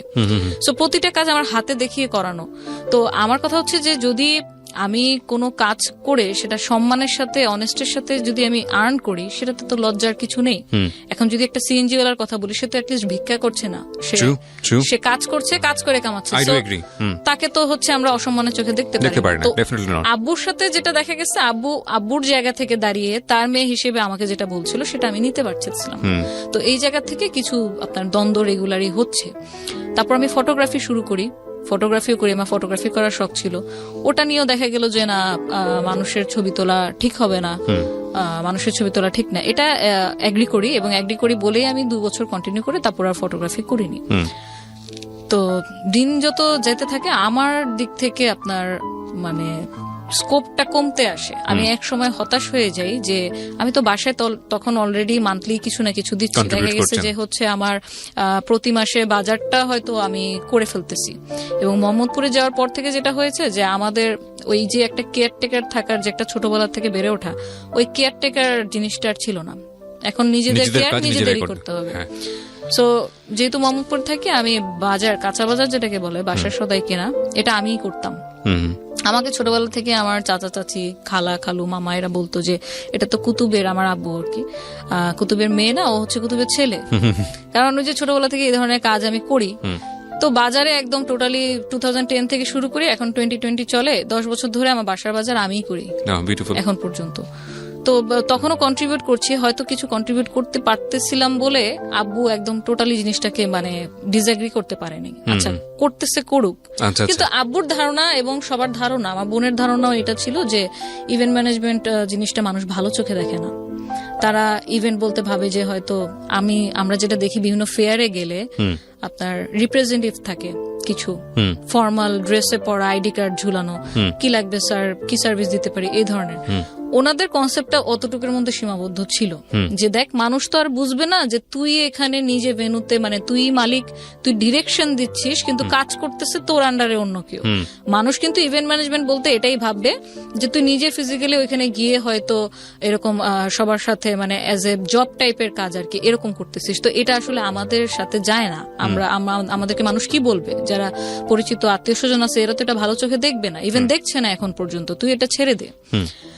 তো এরকম বোনের সাথেও দ্বন্দ্ব চলতেছে, বাবার সাথেও দ্বন্দ্ব চলতেছে। আমাকে এটা মানে ম্যানেজ করতে খুব কষ্ট করা লাগছে। ম্যানেজ আমি ততদিন পর্যন্ত করতে পারিনি যতদিন না আমি আরো বড় বড় কোনো কাজ আমি নিয়ে আসতে পারতেছিলাম। কন্টিনিউ আমরা মার্কেটিং করার চেষ্টা করতেছি কিভাবে আরেকটু ভালো কাজ করা যায়। তো আল্লাহর অশেষ রহমতে দেখা গেছে যে অ্যাটলিস্ট 3 বছর যখন কেটে যায় আমরা মোটামুটি তখন কিছু টুকটাক কর্পোরেট কাজ করা শুরু করি। যেমন আমরা বসুন্ধরা সিটি শপিং মলে আপনার রমজান মাসে যে 1 মাসের একটা ডেকোরেশন থাকে আউটডোরে, গেট থাকে, এই কাজটা আমরা প্রভিটা গ্রুপের স্পন্সরশিপ নিলাম, নিয়ে ওদের ব্যানারে আমরা ওখানে ডেকোরেশন করি। তখন আমরা রিয়েলাইজ করি কর্পোরেট কাজ কতটুকু ভ্যাস্ট হয়। মানে আপনার বসুন্ধরার সেই অ্যাডমিন লেভেলে গিয়ে ওনাদেরকে প্রপোজাল দেওয়া, এবং তখন যেটা আমরা ফিল করি যে যেটা বললাম যে আমাদের ডকুমেন্ট ছিল না কোনো, ট্রেড লাইসেন্স, টিন সার্টিফিকেট, এই জিনিসগুলা আমাদের কোম্পানির নামে ব্যাংকে অ্যাকাউন্ট আছে কিনা, এই জিনিসগুলা যখন ভেরিফাই করা শুরু করে তো তখন দেখা গেল যে এই জায়গা তো আমরা ধরা। তাহলে আমরা এখন যে আমরা কাজ করব, একটু কর্পোরেট লেভেলে ঢুকবো, বড় কোনো কাজ করবো, সেক্ষেত্রে তো আসলে ওরকম পেরে উঠতেছি না। তো আমি পরে স্যারদের সাথে কথা বলে কনভিন্স করলাম যে স্যার আমরা আসলে সত্যি কথা বলতে কর্পোরেট কাজ আমরা টুকটাক করেছি, বাট এরকম ভ্যাস্ট লেভেলে এখন পর্যন্ত করিনি। আপনি যদি আমাদের কাজের পোর্টফোলিও দেখতে চান, পোর্টফোলিও দিতে পারি, আমরা হয়তো খুব শীঘ্রই এটা আপনি যেটা যেটা ডকুমেন্ট বললেন আমরা করে ফেলবো। তো উনি খুবই সাপোর্টিভ ছিল, ওনার মেয়ের মতো করে আমাদেরকে বুঝালেন যে দেখো তোমরা যেহেতু করতেছো তাহলে প্রফেশনালি করো, জিনিসটাকে এরকম করলে তোমাদের জন্য বেটার হবে, আরো বড় বড় ভালো ভালো কাজ তোমরা নিতে পারবা। কারণ হয়তো আজকে তোমার সাথে আমি কথা বলে কনভিন্স বলে আমি তোমাকে কাজটা দিচ্ছি, আদারওয়াইজ সবাই কিন্তু কর্পোরেট কাজ এভাবে দেয় না, এই ডকুমেন্টগুলো ডিটগুলো লাগে। তো তারপর আমরা কিছু কর্পোরেট কাজ করার পর যখন দেখলাম যে না, কর্পোরেট কাজ করার পরে বাসার মানে মতিগতি কিছুটা হলেও আস্তে আস্তে চেঞ্জ আসতেছে। যখন বললাম যে আমি বসুন্ধরা সিটিতে আছি মিটিং এ, ও আচ্ছা ঠিক আছে ওকে, যখন আব্বু কল দিত, তো যখন বুঝতে পারলাম যে না ওনার মাইন্ডসেটটা এরকম যে কোনো অফিসিয়াল এনভায়রনমেন্টে কাজ করতে পছন্দ করে, তো উনি চায় ওনার মেয়েও ওরকম কোনো কিছু করুক। কিন্তু এই যে ওয়েডিং পার্টি, বার্থডে পার্টি, এই কাজগুলোকে ওনাকে আমি আর মানে কনভিন্স করতে পারলাম না, সেটা যত বাজেটেরই কাজ হোক না কেন। তো এর মধ্যে যখন ক্লায়েন্টদের সাথে ডিলিংস গুলো আমার পার্টনার করে যাচ্ছে কন্টিনিউ, এবং আমিও দেখা গেছে যে প্রতিনিয়তই নতুন নতুন কি ডিজাইন করা যায়। কারণ আমার যেটা মাইন্ডসেট ছিল যে আপনি যদি মার্কেটে একটা কম্পিটিটিভ মার্কেটে ঢুকেন, আপনার প্রোডাক্ট যদি ইউনিক না হয় তাহলে ক্লায়েন্ট কিন্তু আপনার কাছ থেকে প্রোডাক্ট নিবে না। কারণ আপনি যেটা দিচ্ছেন ডিসকাউন্টে, এরকম ডিসকাউন্ট তো আরো 10 জন দিচ্ছে, আরো 20 জন দিচ্ছে, কিন্তু ওই 10 জন 20 জনের সাথে আপনার কোন একটা জায়গায় পার্থক্য তো থাকা লাগবে। সো আপনার প্রোডাক্ট বা আপনার ডিজাইনটা যদি ইউনিক না হয় সেক্ষেত্রে আপনি টিকে থাকতে পারবেন না। আমি কন্টিনিউ ওই ক্রিয়েটিভ লাইনেই মানে আমার সময় দিয়ে যাচ্ছি, সময় ব্যয় করছি। এই দিক থেকে যেটা হলো, আমি আমার পার্টনারকে তো টোটালি 100% 10% আমি ট্রাস্ট করে আসতেছি, কারণ হিসাব কিতাব থেকে শুরু করে সবকিছু ওই দেখতো, ব্যাক স্টেজের কাজগুলো আমি দেখতাম, কিন্তু ফ্রন্টাল ডিলিংস গুলো ক্লায়েন্টের সাথে অ্যাকাউন্টস এর জিনিসগুলো সব ও দেখছে। 2014 ডিরেক্ট যদি আসি, কারণ এটা কন্টিনিউ হচ্ছে আপনার আপ টু 2014 সেম জিনিসই চলে আসছে। Started from 2010। ইয়া 2010। আপনি 4 বছর পরের কথা বলছেন? হ্যাঁ 4 বছর পরে কথা বলছি। এর মধ্যে তো আমার মানে মোটামুটি একটা নাম টাম হয়ে গেছে, আমাদের পেজে অলমোস্ট আপনার 8000 এর উপর লাইক চলে আসছে, এবং সব অর্গানিক লাইক ছিল, আমরা কখনো পেজ প্রমোশনও করিনি, কারণ ডিজিটাল মার্কেটিং কি তখন আমি জানেন না। হ্যাঁ, তো তখন যেটা হলো যে আম্মু সিক হয়ে যায় আপনার 2013 থেকে। আম্মুর ব্রেনের নার্ভ শুকিয়ে গিয়েছিল, আমরা যেটা বুঝতে পারিনি। তো আম্মু সিক হয়ে যাওয়ার কারণে তখন দেখা গেছে যে মানে বাসায়ও সময় দেওয়া লাগতেছে, পাশাপাশি হচ্ছে আবার ইনকাম কিভাবে বাড়ানো যায় সে চিন্তাও। বাসার মেজো মেয়ে, বড় বোনের বিয়ে হয়ে গেছে, ছোট দুজন তো আরো ছোট, তো এইসব দেখাশোনাগুলো করা, আম্মুর এই যে হসপিটালে নিয়ে যাওয়া, ডাক্তার কি কি ফলো আপ দিচ্ছে সেই ট্রিটমেন্ট গুলো বুঝে নিয়ে আসা, সেগুলো আবার ফলো আপ করা, সবকিছু মিলে ভালোই প্রেশার যাচ্ছিল। কিন্তু বুঝতে পারিনি যে আসলে সামনে কি ঝড় অপেক্ষা করছে। ওয়েট করতেছে, কারণ আমি কন্টিনিউ কাজের মধ্যে, তো কোনো কিছুর দিকে তাকানোর বিন্দুমাত্র কোনো মানে অবকাশ সুযোগ ছিল পাননি। না। যখন দেখলাম যে একদিন খেতে গিয়ে, মানে আম্মু যখন খেতে গিয়ে দেখলাম আম্মু খাবার এখান থেকে বেয়ে পড়তেছে, আম্মু ঠিকভাবে খাও, তারপর দেখি যে না, সে যতই ঠিক করে এদিক দিয়ে পড়তেছে। ওহো। যখন আমরা কোথাও বেড়াতে যেতাম, হাঁটতেছি, আম্মুকে যদি ওভাবে হাত দিয়ে না ধরি তো আম্মু স্টেবল হতে পারে না, তার ব্যালেন্সটা পিছনের দিকে চলে যায়। তো তখন যখন আমাদের ফ্যামিলিতে 4 জন ডাক্তার, জ্যাঠার সাথে আলাপ করলাম, আমার জ্যাঠা পিজি হসপিটালে কার্ডিওলজি ডিপার্টমেন্টের হেড, তো জ্যাঠার সাথে আলাপ করলাম, বললো যে তুমি একটা নিউরো ডাক্তার দেখাও, ভালো, এটা ব্রেন থেকে হতে পারে।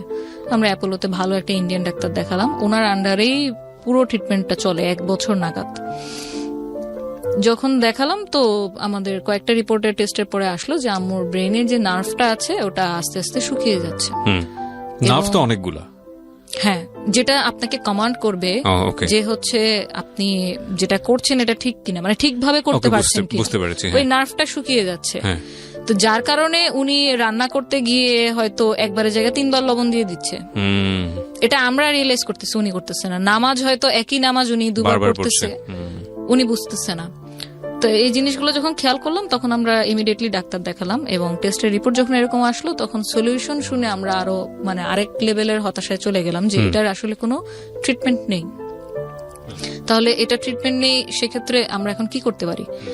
তো বিভিন্ন মেডিসিন দেওয়া হলো যে ওনার এটা দিন দিন খারাপের দিকে যাবে, বাট যতটুকু পরিমাণ মানে কম করানো যায়, কন্ট্রোলিং করার জন্য মেডিসিন তাকে দেওয়া হলো, যে তার সাথে ভালো ব্যবহার করা, বাচ্চা সুলভ আচরণ হয়ে যাচ্ছিল দিন দিন, তো তার সাথে ভালো ব্যবহার করা, তাকে এক্সট্রা একটা কেয়ার দেওয়া, সবসময় একটু মানে আগলে রাখা, এবং তাকে টাইম দেওয়া। আমার আম্মুর কিন্তু অলমোস্ট আপনার 40 ইয়ার্সের উপর হয়ে গিয়েছে আপনার ম্যারিড লাইফ। তো এই টোটাল জার্নির মধ্যে কিন্তু আম্মুর কোনো ফ্রেন্ড ছিল না, কারণ আম্মু খুব কনজারভেটিভ ফ্যামিলি থেকে আসে এবং খুবই ধার্মিক ছিল। উনি ওনার ফ্যামিলি মেম্বারকেই সবচেয়ে আপন মানে সবসময় ভেবে আসছে। তো ফ্যামিলির বাইরেও যে কোনো ফ্রেন্ড মেনটেন করতে হয় বা কারোর সাথে আলাপচারিতা করতে হয়, ইভেন বোনদের সাথে, আমার আম্মুরা কিন্তু 10 বোন 4 ভাই, তো ওটাও কখনো শেয়ার করতো না। তো পারিবারিক লাইফে যেটা হয় আর কি, যে বিয়ের পরে যখন একটা মেয়ে অন্য কোনো সংসারে চলে যায়, তখন ভালো হোক খারাপ হোক তাকে ওটাই মেনে নিয়ে চলতে হয়। এখন আমরা রিসেন্টলি দেখতেছি অনেকে অনেক লিগ্যাল স্টেপে যাচ্ছে, ওখানে তো আসলে এটা কাউকে বলাই যাবে না, বললে মানুষ কি ভাববে যে আমি হয়তো আমার মধ্যে কোনো কমতি আছে, আমি হয়তো সংসার করতে পারছি না। তো আম্মুর যত ধরনের এই যে আমাদের ব্যবসা আব্বুর ফল হয়ে যাওয়া, বাসা বিক্রি করে দেওয়া, এই সব কিছু না মানে ভিতরে পুষে রাখছে। এবং এটার কারণটা আমরা যদি ডাক্তার না দেখাতাম এবং ধরতে না পারতাম যেটা নিউরোলজি প্রবলেম, তাহলে হয়তো আমরাও এটা বুঝতে পারতাম না। তো যখন ডাক্তারের কাছে যাওয়ার পর ডাক্তার জিজ্ঞেস করলো যে উনি এরকম কেন, আপনার কি নিয়ে কষ্ট? আম্মু খুব সবসময় হাসি মুখে কথা বলতো যে কই কষ্ট, আমার কোনো কষ্ট নেই, ওরা শুধু শুধু আমাকে এখানে নিয়ে আসছে। তো ডাক্তারও তো জানে যে এই ধরনের পেশেন্টদের সাথে কিভাবে আসলে তাদের কথাগুলো বের করতে হবে। তখন আস্তে আস্তে ওনার সাথে কথা বলতে থাকে এবং ঠিক যে পয়েন্টে গিয়ে মানে শুনে যে আমরা এখন ভাড়া বাসায় থাকি এবং আব্বুর আগে অনেক ব্যবসা ছিল, এখন এই মুহূর্তে আব্বুর ইনকাম কোনো কিছু নেই, তখন সে কান্না করে ডাক্তারের সামনে। That was the main diagnosis, যেটা উনি কারোর সাথে ইভেন শেয়ারও করেনি কখনো, আমাদের সাথেও করেনি, ইভেন আম্মুর কোনো বোনদের সাথেও। আমরা কি করি যে আমার এখন সাপোজ আমার খারাপ লাগতেছে, আমি আমার ক্লোজ যে পার্সন, সেটা ফ্রেন্ড হোক ফ্যামিলি হোক, আমি তার সাথে শেয়ার করবো, দোস্ত আমার এরকম ভালো লাগতেছে না, কি করা যায়? কোনো সাজেশন, কোনো মানে ডিসিশন, কোনো ধরনের কোনো ফিলিংস সে কোনোদিন কারোর সাথে শেয়ার করে নাই। আমাদের এদিক থেকে গাফলতি ছিল যে আমরা এটা বুঝে উঠতে পারিনি যে আম্মুর সাথে এই ব্যাপারগুলো নিয়েও কথা বলা দরকার। নর্মালি যেরকম বাইরে যাচ্ছি, আম্মু তোমার কি খেতে মন চাইতেছে, তখন তো আমার কিছু ইনকাম করি, হাতে টাকা আছে, কিছু একটা নিয়ে আসতেছি, সে ওটাতেই খুশি। কিন্তু তার ভিতরে যে এত কিছু চলতেছে, নিজের সাথে যুদ্ধ চলতেছে, এটা আমরা কোনো রিয়েলাইজ করিনি যতক্ষণ পর্যন্ত কোনো সিমটম আমরা নিজের চোখে না দেখি। তো যখন এটা ডায়াগনোসিস করা হলো, তারপর ট্রিটমেন্ট শুরু হলো। এখন উইদিন 3 মান্থ মানে আম্মুর অবস্থা এরকম হয়ে গেল যে টোটালি অন্য মানুষ। সে কখনো কখনো কথা উল্টাপাল্টা বলতেছে, মানে এটা কোনো ভাষার মধ্যে পড়ে না, এমনি জাস্ট উল্টাপাল্টা ল্যাঙ্গুয়েজ বলতেছে, কোনো সেন্টেন্সের মধ্যে পড়ে না। মনে হচ্ছে যেন সে অলৌকিক কোনো কিছুর সাথে কথা বলতেছে, কিন্তু অ্যাকচুয়ালি রুমে শুধু আমরাই। কোনো কিছু দিয়ে তাকে থামানো বা তার কাছ থেকে কোনো অ্যান্সার বের করা, এরকম কোনো কিছুই আমরা পারতেছিলাম না। অলমোস্ট 8 মান্থ আপনার এভাবেই চলতে থাকে। নিজেকে অনেক হার্ট করতে করতে দেখা গেছে এখান দিয়ে আপনার ব্লিডিং হচ্ছে। সো 24 আওয়ার্স অবজারভেশনে রাখতে হতো কাউকে না কাউকে। তখন যখন দেখলাম যে আপনার মানে প্রতিদিনই অবস্থা খারাপের দিকে যাচ্ছে, ভালো তো হচ্ছেই না। বাথরুম সে কোনো কন্ট্রোল নাই। বাথরুমের কন্ট্রোল প্রায় আপনার মানে 8 মাস পরে গিয়ে টোটালি আউট অফ কন্ট্রোল হয়ে যায়। তখন আমরা যে আপনার অ্যাডাল্ট যে ডাইপার আছে আমরা সেটা ইউজ করা শুরু করি। তো তার জন্য একটা মেড রাখা হয়েছিল, উনিও খুব বয়স্ক ছিল, আমরা খালা বলতাম ওনাকে। একদম যেহেতু আমরা বাসায় থাকি না, আমার ছোট 2 বোন হচ্ছে স্টুডেন্ট, আমি পড়ালেখা করতেছি, পাশাপাশি কাজ করতেছি। আব্বু তখনও চেষ্টা করতেছে কি করা যায়। কিছু কিছু উনি ইনকাম দিত, মানে না দিলে বাসা কেমনে চলতো। সেভিংস ছিল, কিছু কিছু ইনকাম করতো, কিন্তু পার্মানেন্ট যে কোনো একটা ইনকাম সোর্সের সলিউশন সেটা কিন্তু তখনও হয়নি। এন্ড ইটস অলমোস্ট মানে 2013 এর শেষের দিকে। তো যখন দেখলাম যে আম্মুর এরকম কোনো মানে ভালো তো হচ্ছেই না, দিন দিন আরো খারাপ হচ্ছে, তখন দেখলাম যে আমার কাজের প্রেশার কিছুটা যদি কমিয়ে দিয়ে আমি আম্মুর দিকে সময় দিই, হয়তো তার মানে মেন্টাল যে স্টেটটা আছে সেটা একটু বেটার হইতে পারে। তো তখন এক পর্যায়ে দেখলাম যে আম্মুর নিজের উপর থেকে টোটালি কন্ট্রোল নাই, এবং 6 মাস পর্যন্ত ওনার কোনো জ্ঞান ছিল না।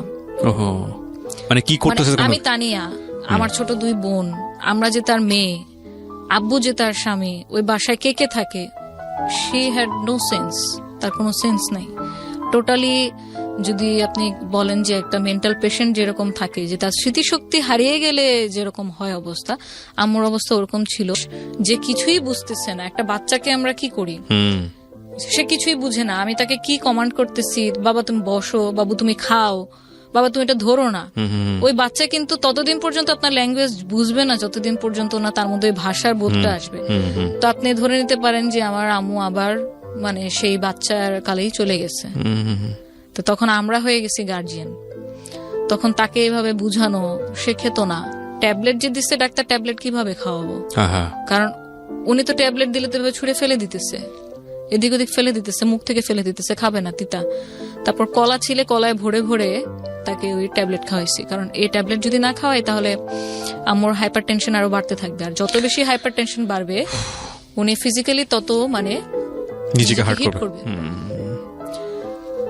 এই জিনিসগুলো মানে এটা যে ফেস না করেছে সে বুঝতে পারবে না যে আসলে কতটা ভয়ঙ্কর রকমের যুদ্ধ হতে পারে নিজেদের পরিবারের মধ্যে, নিজেদের সাথে। মানে আপনি ভেবে দেখেন যে মানুষটা তার লাইফের অলমোস্ট মানে 42 ইয়ার্স শুধু সংসার জীবনে কাটিয়ে দিছে, তার স্বামী তার বাচ্চাদেরকে নিয়ে। এবং আমার আম্মু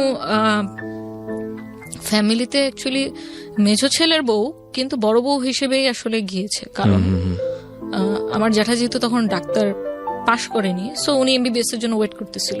তারপরে বিয়ে শাদী করলেন। আব্বুর যেহেতু পছন্দের বিয়ে ছিল, উনি আগেই বিয়ে করে ফেলছে। তো আমার আম্মু কিন্তু মা হওয়ার আগেই মা হয়ে গেছে, মানে ওনার নিজের সন্তান হওয়ার আগেই ছোট ছোট দেবর কিন্তু মায়ের মতো করে মানুষ করছে।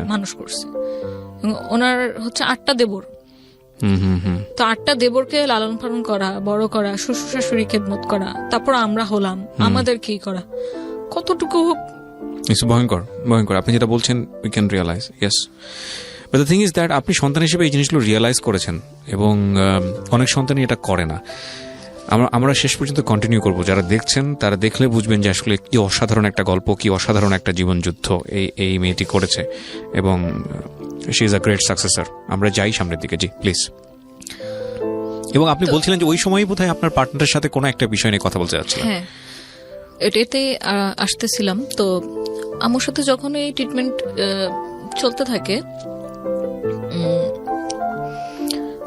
একদিন হঠাৎ আমরা কিন্তু খুব ভালো কাজ করতেছিলাম। আমাদের অলমোস্ট তখন আমি যদি একটু মেনশন করি, আমরা 100টার উপর ওয়েডিং ইভেন্ট করে ফেলি 4 বছরে, উইদিন 4 ইয়ার্স 100টার উপর ওয়েডিং ইভেন্ট করে ফেলি, এবং বার্থডে প্লাস আপনার 40-50টার মতো হয়ে যায় আমরা আস্তে আস্তে খুব রিনোন হয়ে যাই, আমাদের রেগুলার কাজ আসতে থাকে, আমরা কাজ করতে থাকি। হয় কি, আমি জাস্ট নিজের লাইফে আমার আব্বুর প্রতিচ্ছবি দেখতে পারতেছিলাম। আমার আব্বু যতগুলো কর্মচারীকে হাতে ধরে কাজ শিখাইছে, সেই কর্মচারীগুলো একটা পর্যায়ে গিয়ে আব্বুর সাথে বিট্রে করছে, এবং এক্স্যাক্টলি সেম জিনিসটা আমার ক্ষেত্রে হয়েছে। আমি 4 বছর ধরে হাতে কলমে ধরে হোয়াট ইজ ইভেন্ট ম্যানেজমেন্টে কি কি জিনিস থাকে, আমরা কিভাবে ক্লায়েন্টকে অ্যাপ্রোচ করব, ক্লায়েন্ট কিভাবে আমাদের খুঁজে পাবে, আমরা কাকে দিয়ে কোন কাজ করাবো, কোন জিনিস কোথায় পাওয়া যায়, কোন কাজের বিল মার্কেট ভ্যালু অনুযায়ী কতটুকু রাখলে আমরা কাজের ডিলটা লক করতে পারবো, ক্লায়েন্টকে প্রেজেন্টেশন কিভাবে দিব, বার্গেন কোন লেভেলে করব, প্রফিট মার্জিন কত থাকবে, আমাদের মার্কেটিং কস্ট পরবর্তীতে কি কি থাকবে, ইচ অ্যান্ড এভরি ডিটেল হাতে কলমে শিখানো হয়েছে। কারণ ও তো ওই ব্যাকগ্রাউন্ড থেকে ছিল না, বাট আমার তো পার্সোনাল এক্সপিরিয়েন্স ছিল। ইনস্ট্যান্ট একদিন 2014 ফেব্রুয়ারিতে জাস্ট এমনি কোনো আগের থেকে কোনো ঝগড়াঝাটি নেই, কোনো মারামারি কাটাকাটি, নাথিং, ইনস্ট্যান্ট একদিন বলে বসলো, তানিয়া আমি আর পার্টনারশিপে বিজনেস করব না। তো আই সেড ওকে, রিজন, কারণ কি, কোনো প্রবলেম হয়েছে আমাকে বলো, শেয়ার করো। তো বললো যে না কোনো প্রবলেম নাই, বাট আমার কাছে মনে হইতেছে পার্টনারশিপে বিজনেস করা আর উচিত হবে না, আমি পার্টনারশিপে বিজনেস করতে চাই না। তো এখন সবচেয়ে তখন আমার কাছে যেটা মনে হলো যে আমি এত কিছু করলাম, জাস্ট কিছু যদি ডকুমেন্টস থাকতো আমার, আমি হয়তো এই সিচুয়েশনটাকে, যখন আমার আম্মু অলমোস্ট মানে এরকম এত অসুস্থ, আমি এত টেনশনে আছি, এখন বাসায় অ্যাডিশনাল আম্মুর একটা ওষুধের খরচও অ্যাড হয়েছে, এবং যে ওষুধগুলো দিত তাতে মান্থলি আপনার 5-6 হাজার টাকা দিয়ে শুধু ওষুধের খরচে চলে যেত। তো তখন আসলে আমার মাথায় কাজ করতেছিল না, আমার জাস্ট এটা মনে হচ্ছিল যে আমি সবচেয়ে বড় ভুল যেটা করলাম, পার্টনার হিসেবে নিয়েছি, সেটার কোনো ডিড আমাদের ছিল না। আমরা যে রোজপেটাল ডেকোর নামটা দিলাম, ট্রেড লাইসেন্স তো করিনি, বাট অ্যাটলিস্ট এরকম যদি একটা ডিড থাকতো যে কোনো পর্যায়ে গিয়ে যদি আমাদের মনে হয় আমরা একসাথে কাজ করব না, তাহলে সেক্ষেত্রে আমাদের ডিসিশনটা কিভাবে হবে, কোন ওয়েতে হবে, যে থাকতে চাচ্ছে না সে চলে যাবে, সে কি কোনো রেভিনিউ বা কোনো গুডউইল কোনো কিছু সে ক্লেম করতে পারবে, নাকি মানে কি হবে, এই ব্যাপারটা নিয়ে না আমাদের কোনোদিন মানে ওরালিও কোনো বিষয়ে আলোচনা হয়নি। কারণ হবে কেন, সে তোমার বেস্ট ফ্রেন্ড, তার সাথে আমার মানে প্রত্যেকটা কাজের সম্পর্ক পার্সোনাল, সে আমার সাথে ফ্যামিলির সাথে মানে এত বেশি মিলে গেছিল যে আমার যে পুরান ঢাকায় দাদির বাড়ি, আমি তাকে সে আমার ফ্রেন্ড লাগে, অথচ তাকে আমার সেই বাসাতেও ঘুরতে নিয়ে গেছি, সে ওখানে ঘুরছে, আমার দাদি তখন বেঁচে ছিল, সবাই তাকে খুব আদর যত্ন মানে খুব ভালোভাবে তাকে ট্রিট করছে। তো সে আমার এত ক্লোজ ফ্রেন্ড, তার তো মুখ দিয়ে এই কথা আসার কথা না। সো যখন হুট করে এরকম একটা প্রপোজাল ওর কাছ থেকে পাই যে ও আমার সাথে আর থাকতে চাচ্ছে না, ও আলাদা মানে এই বিজনেসই করবে, বাট আলাদা কোনো একটা নাম নিয়ে করবে, ওর পার্সোনাল নাম নিয়ে করবে। তো তখন সাধারণভাবে আমি কোশ্চেন করলাম যে আচ্ছা ঠিক আছে, তুমি যেহেতু থাকতে চাচ্ছ না, তাহলে এই রোজপেটাল ডেকোর এটা আমি কন্টিনিউ করবো, তুমি তাহলে তোমার নতুন নামে করো। হ্যাঁ, আমি কোনো ঝামেলাতেই আসলে জড়াতে পছন্দ করি না, ঠিক আছে তুমি করো। ওটাতেও হচ্ছে প্রবলেম ছিল, কারণ অলরেডি তুমি কেন একটা মানে অলরেডি এটা একটা রেপুটেশন গেইন করে ফেলছে, 9,000 লাইক আছে, 8,000 লাইক আছে পেজে। সো সে মানে আমাকে চ্যালেঞ্জ থ্রো করলো, যেটাকে বলে ডিরেক্ট ভাষায়, যে তুমি যদি আসলেই কাজ জানো তাহলে তুমি মার্কেটে এসে দেখাও অন্য নামে, একই সাথে দুজন শুরু করি, দেখি কে আগে যায়। ফাইনাল ডিসিশনটা কি হলো আলটিমেটলি? জিনিসটা তো খুব মানে আমি জানি এটা কাটা ছোড়াছুড়ি হয়েছে এবং এটা নিয়ে অনেক ধরনের অভিজ্ঞতা, খুব ব্যাড এক্সপেরিয়েন্স আপনার আছে।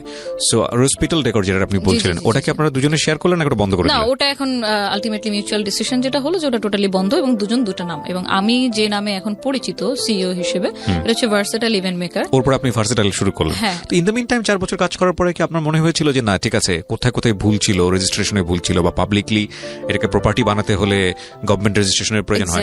এক্স্যাক্টলি। সো আমি জাস্ট সেটাই করলাম, যে আমার এই 4 বছরের যে বিটার এক্সপিরিয়েন্সটা হলো, যে কি কি গাফিলতির কারণে আমি আজকে এই দশা হলো, আমি সেই সবকিছুই আমার এই নেক্সট এর ক্ষেত্রে আমি ইমপ্লিমেন্ট করলাম। আমার এখন ট্রেড লাইসেন্স, টিন সার্টিফিকেট, নিজস্ব অফিস, সবকিছুই, এবং আমার সোর্সিং আমি ছাড়া কেউ জানে না, যে ভুলটা আমি আমার মানে পাস্ট এক্সপিরিয়েন্স আর কি গেইন করলাম।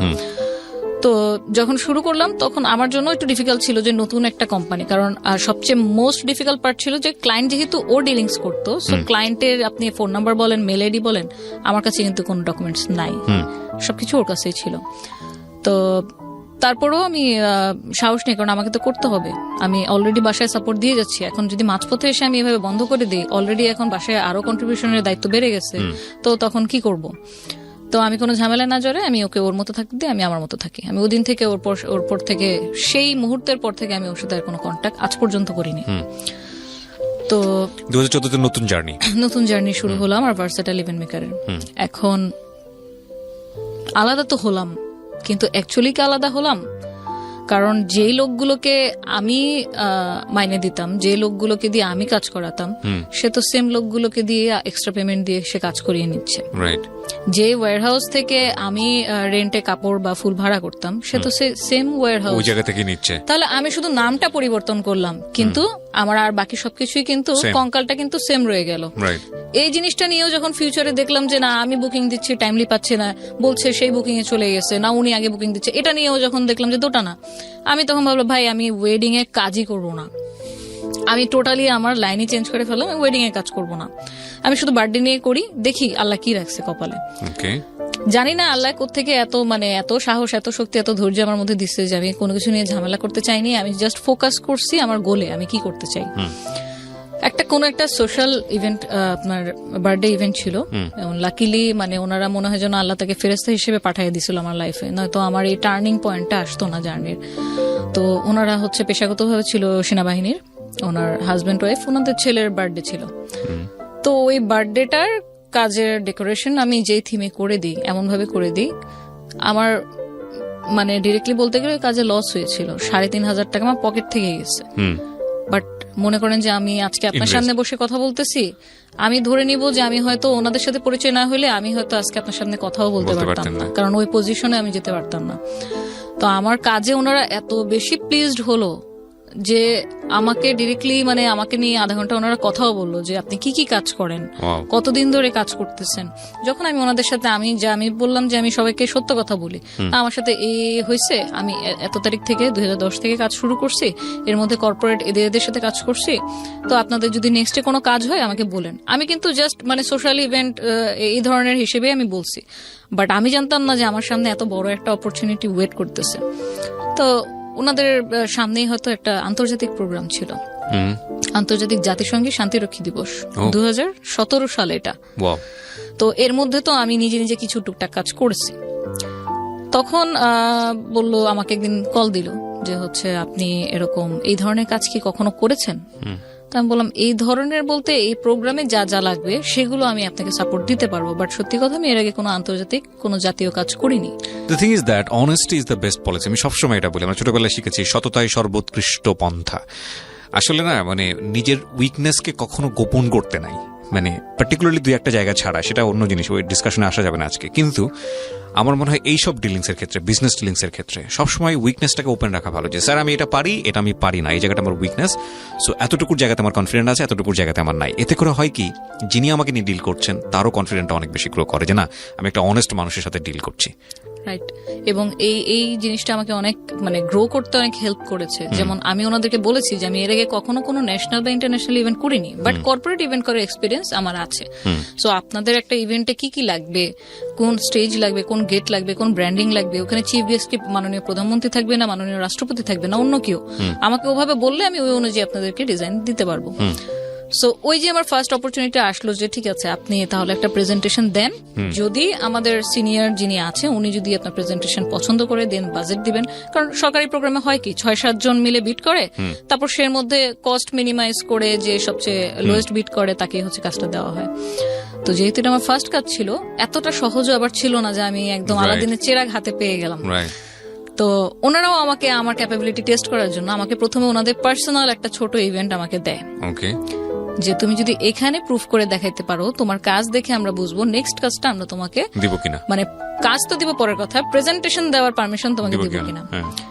সো আল্লাহর অশেষ রহমত যে ওই প্রোগ্রামে 100% স্যাটিসফ্যাকশন আমি ওনাদের কাছ থেকে নিই, এবং আমি আমার 100%-200% আমি দেওয়ার ট্রাই করছি, এবং আই এম ব্লেসড যে আমি ওনাদের মতো গার্জিয়ানই বলবো, কারণ আমার কাছে এখন সেনাবাহিনী একটা ফ্যামিলি হয়ে গেছে, আমার সেকেন্ড ফ্যামিলি। কারণ আমি গত 4 বছর ধরে প্রতিটা ইভেন্ট আমি সেনাবাহিনীর ইভেন্টই করছি, আমি সিভিল ইভেন্টের মধ্যে শুধু বার্থডে ছাড়া আর কোনোটা করিনি। তো তখন আমাকে সিলেক্ট করলো যে আপনিও প্রেজেন্টেশন দেন। তো ওই যে 2017 থেকে আমি শুরু করলাম ওনাদের সাথে পথ চলা, এবং দীর্ঘ আপনার 1.5 মাস লাগিয়ে একটা প্রেজেন্টেশন বানানো, সেটা বারবার চেঞ্জ করা, ডিজাইন চেঞ্জ করা, এবং আপনি আলটিমেটলি যখন ওই কাজটা পান, 48 ঘন্টা মানুষের চোখের পলক কিভাবে খোলা থাকে এটা আমি ওনাদের কাজ করতে গিয়ে শিখেছি। 24 ঘন্টা আগে আপনাকে ওয়ার্ক অর্ডার দেওয়া হবে, 24 ঘন্টার মধ্যে আপনি 3টা ভেন্যু ডেকোরেশন কিভাবে করবেন এটা আমি ওনাদের সাথে কাজ করতে গিয়ে শিখেছি। তো এই 4 বছরের মানে পেশাগত যোগ্যতায় বলবো যে আমাকে ওনারা জাস্ট মানে ওয়ান ম্যান আর্মি বানিয়ে দিচ্ছে।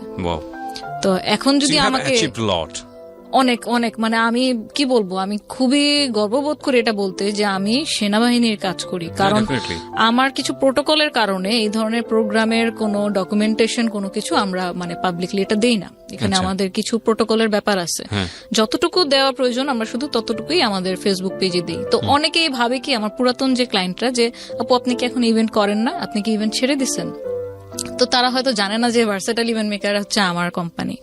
সো আমি আর কখনো ওই বিষয়টা নিয়ে আসলে আর মানে বলতে যাই না যে হ্যাঁ করি, কর্পোরেট কাজ করি, বাট আপনার কোনো কাজ হলে বলেন, অবশ্যই করে দেব। তো আমি খুব এটা প্রাউড ফিল করি যে মানুষটাকে আমি সবকিছু শিখালাম, সেখান থেকে যখন আবার আলাদা হয়ে গেলাম, আমি এরকম প্রবলেমেটিক ফেস করার কারণে আমি ওয়েডিং সেক্টরটাই ছেড়ে দিলাম, দেন শুরু করলাম আবার নতুন করে টোটালি কর্পোরেট, তাও বাংলাদেশ সেনাবাহিনীর সাথে। সো ওইখানে কাজ করার ক্ষেত্রে আপনার প্রতিটা বছর 2017, 18, 19 পরপর 3 বছর কিন্তু এই প্রোগ্রামটা আমিই করি। এবং 2019 সালেও আপনার এই যে সমরাষ্ট্র প্রদর্শনী যেটা প্যারেড গ্রাউন্ডে হয়, সেখানে বঙ্গবন্ধু স্টল যেটাতে মাননীয় প্রধানমন্ত্রী সর্বপ্রথম এন্ট্রি করেছিল, ওই স্টলটা আমার হাতে করা, ওটা প্রত্যেকটা ডিজাইন আমার হাতে করা। তো ওইখানে আমরা একটা রেপ্লিকাও করি ইঞ্জিনিয়ার করে।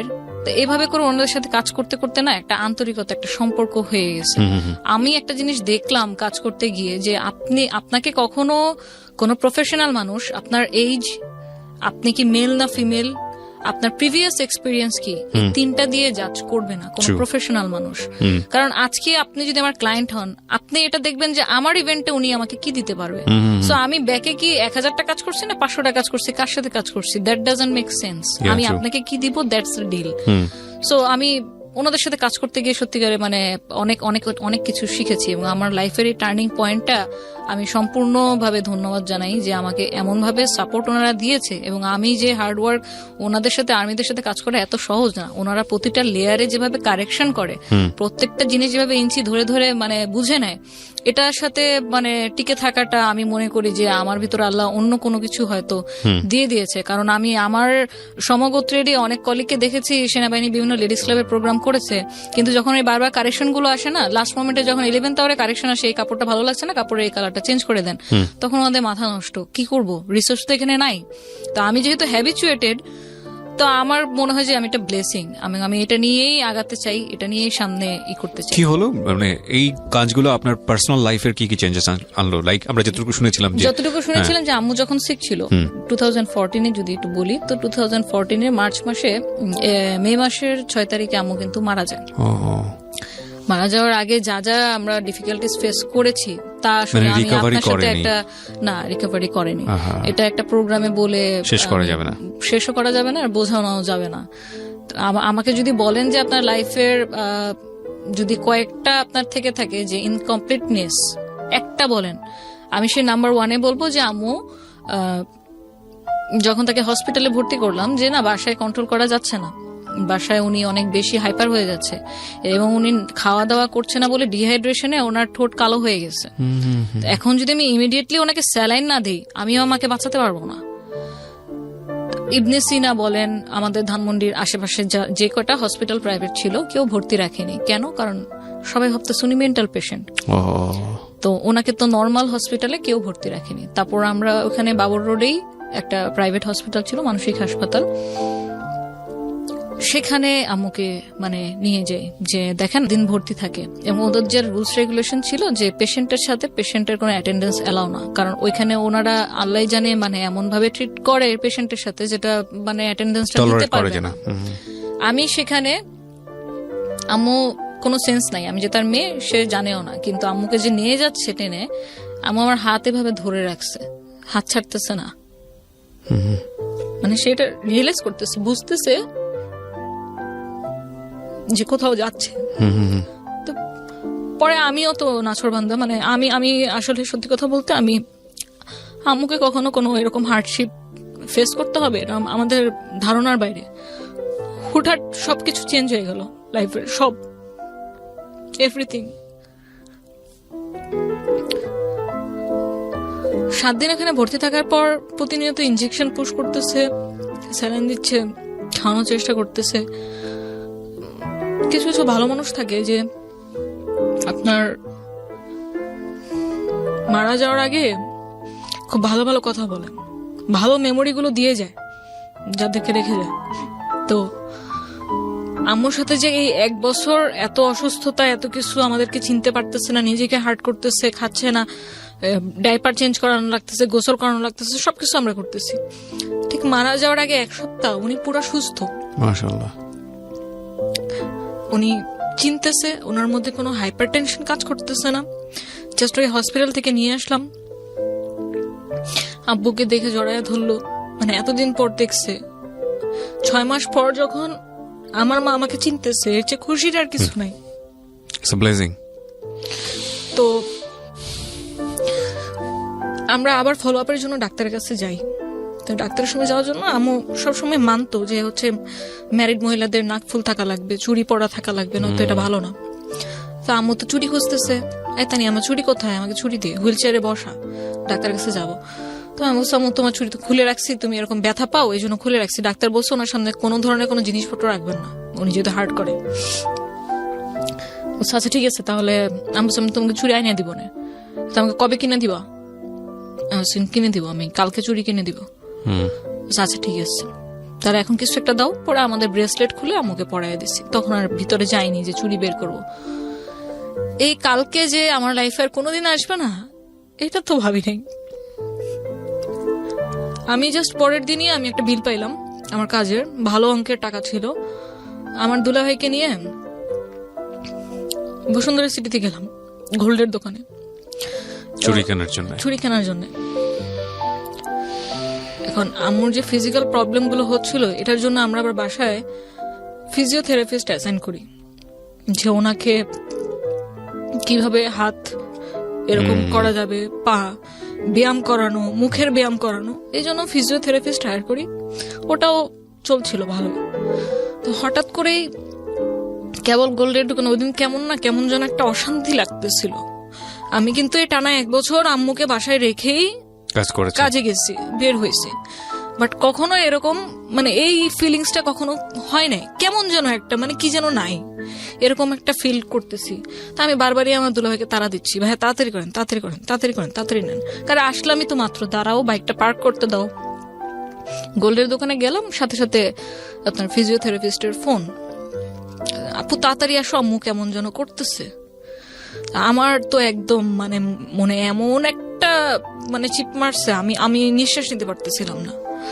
ওইখানে রেখেই আর কোনো কিছু নেওয়ারই নেই, তাড়াতাড়ি যত দ্রুত সম্ভব বাসায় আসতে আসতে আমি আমার ডাক্তার চাচাকে ফোন দিই, আমার 8 নম্বর চাচাও ডাক্তার সার্জারির, ওনাকে ফোন দিই যে কাকা এরকম আম্মু নাকি কোনো রিয়াক্ট করতেছে না। তো ফিজিওথেরাপিস্ট এরকম ব্যায়াম করাইতেছে, বাট উনি কোনো রেসপন্স করতেছে না। তো বলে এরকম ওই যে বুকে আপনার প্রেসার দেওয়া, মাউথ টু মাউথ হচ্ছে আপনার অক্সিজেন দেওয়া, এগুলো করতে বল, আর তুই একটা অ্যাম্বুলেন্স কল কর ইমার্জেন্সি। তো আমি ওই বাইকে বসে বসে আমি অ্যাম্বুলেন্স কল করলাম, আমার বাসার কেয়ারটেকারকে বললাম, একসাথে 3টা অ্যাম্বুলেন্স বাসার নিচে রেডি। তা আমি জাস্ট গিয়ে মানে দোতলাতেই ছিলাম জাপান গার্ডেন সিটিতে, সিঁড়িতে উঠতে গিয়ে পড়ে গেলাম। আরেকটা বাধা, আমার তো অলরেডি বাধা সকাল থেকেই মনের মধ্যে কেমন লাগতেছে। তো ঢুকে দেখি আমার হাত পা ঠান্ডা হয় নাই, কিন্তু আমার রেসপন্স করতেছে না। বিশ্বাস করেন মানে আমি বুঝি নাই যে নাই, কারণ এর আগে তো অনেক ডিফিকাল্টি ফেস করে আসছি, অলমোস্ট 1 বছর। অনেকবার আম্মু সেন্সলেস হয়ে গেছে, অনেকবার অনেক কিছু হয়েছে, কিন্তু ওই দিনই কেন যেন মনে হইতেছিল যে আম্মু মনে হয় নাই। পরে আমরা ধরে টরে এগুলো বাসায় ওই ইনিশিয়াল ট্রিটমেন্ট দিয়ে কিছু হয়নি, আমরা পাশে সিটি হসপিটাল নিয়ে গেলাম ইমার্জেন্সি। তো ওইখানে সারাক্ষণই ধাক্কাইতেছি, আম্মু উঠো উঠো উঠো উঠো, কথা বলো, আমি আসছি তো, তোমার জন্য চুড়ি কিনতে গেছিলাম, চুড়ি নিয়ে আসতে পারি নাই, যাবো তোমার নিয়ে যাবো, চোখ খুলো। কোনো কিছুতে কোনো সারা শব্দ নাই। যখন ইসিজি রিপোর্টটা হাতে পেলাম, জাস্ট একটা ব্ল্যাঙ্ক, লাইন।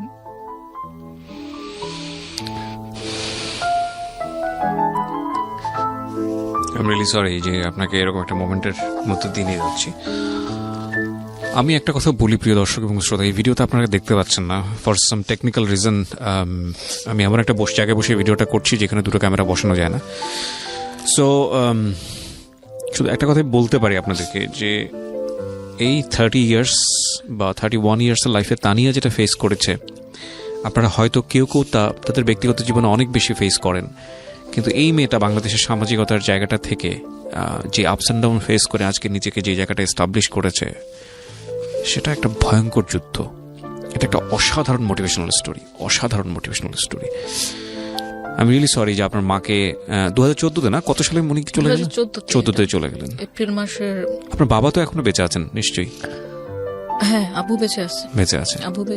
আব্বু ভালো আছে, সুস্থ আছে। করোনা পজিটিভ ছিল, 15 দিন হসপিটালে ভর্তি ছিল, এখন ভালো সুস্থ।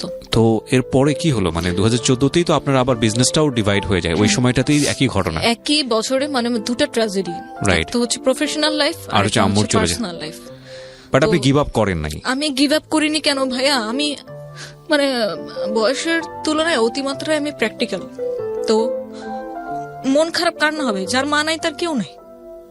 আমার এত সাকসেস, এত মানে অলরেডি অ্যাসেট আমি ক্রিয়েট করেছি কাজ করে, অলরেডি একটা সামাজিক একটা পজিশন আমি নিতে পারছি। বাট এই সবকিছুর ভ্যালুর সাথে যদি আপনি মেজার করেন, আম্মু নাই, আমার কাছে মনে হবে আমি আসলে খালি।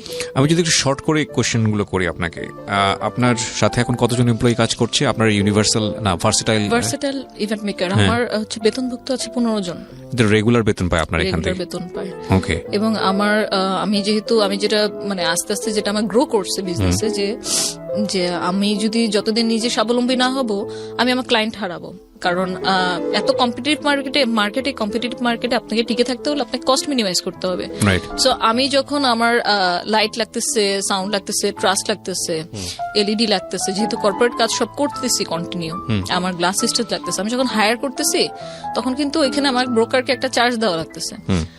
আস্তে আস্তে টাকা জমিয়ে আমি এই জিনিসগুলো নিজেই কিনে ফেলি। মানে এগুলো সব আপনার নিজের এখন আছে? হ্যাঁ, আমার নিজের আছে। সো আমি যদি অ্যাসেট ভ্যালুর জায়গাতে যাই, আপনি রাইট নাও তো আপনি এমবিএ কমপ্লিট করেছেন বোধহয়?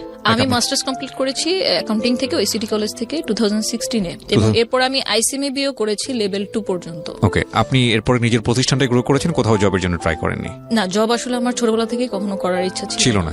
সো আপনার এই অ্যাসেট ভ্যালু যদি বলি, আপনার 2000 মাত্র 6 বছর হয়েছে আপনার প্রতিষ্ঠানে, অ্যাসেট ভ্যালু যদি বলি আপনার প্রতিষ্ঠানে, সেটা কত? আমার আনুমানিক এটা 35 লাখ প্লাস। 35 লাখ প্লাস এই মাত্র আপনার 6 বছরে? 6 বছর। এবং সেখানে 15 জন মানুষের 15টা পরিবার আপনার এটাতে ইনভলভ। জি। আপনার বাবার ঋণের কি অবস্থা? আব্বুর ঋণ অলমোস্ট 95% আপনার মানে সলভ হয়ে গেছে। আমার চাচারাও অনেক এটাতে বড় একটা অবদান রেখেছে। আপনি নিজেও অবদান রেখেছেন? আমি নিজেও আব্বুকে এখন পর্যন্ত সাপোর্ট দিয়ে যাচ্ছি। ফ্যামিলিটা টানার ব্যাপারে আপনি মুখ্য ভূমিকায় আছেন? হ্যাঁ, কারণ হচ্ছে আমার ছোট বোন তো হচ্ছে যে দুজন পড়ালেখা করতেছিল, ইমিডিয়েটলি যেটা আমার ছোট, সে অলরেডি মাস্টার্স কমপ্লিট করে ফেলেছে, ও টিউশনই করতেছে। বাট তার চেয়ে ছোট যেটা আছে, ওর পড়ালেখার খরচ তো স্টিল নাও বিয়ার করতে হচ্ছে।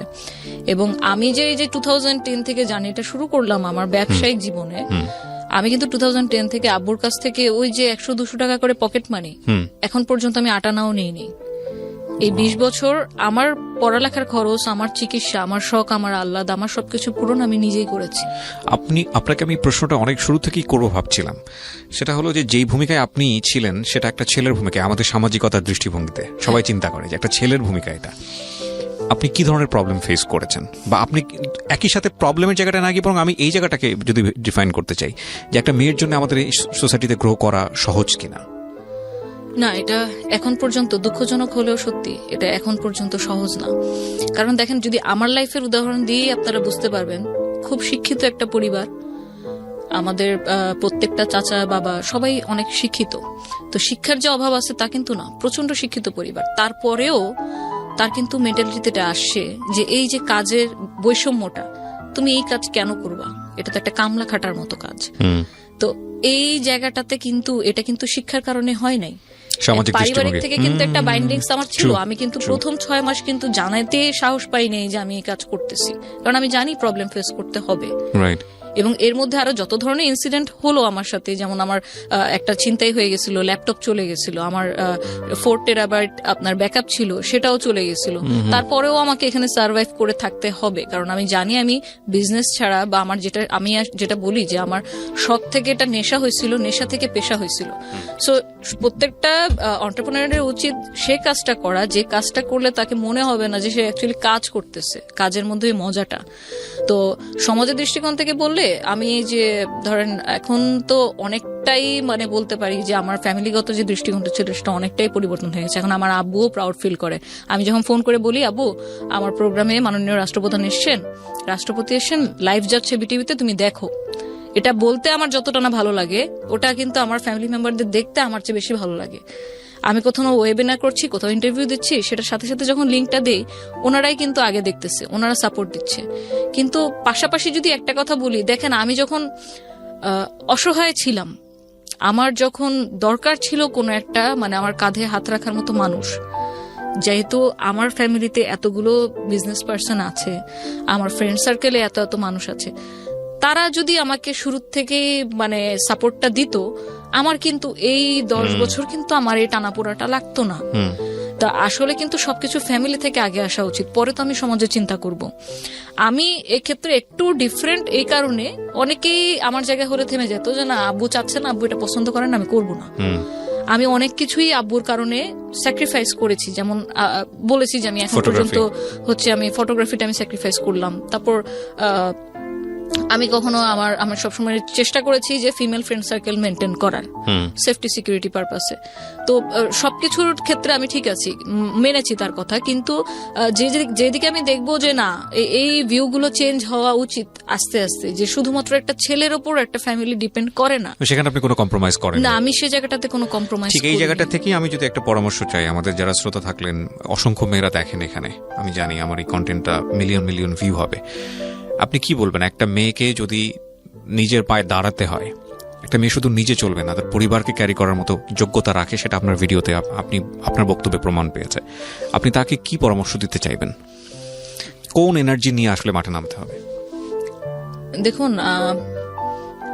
আমরা অনেক বড় বড় ফেমাস মানুষরাও অনেক কন্টেন্ট বানায়, অনেক ভিডিও বানায় মোটিভেশনের উপর।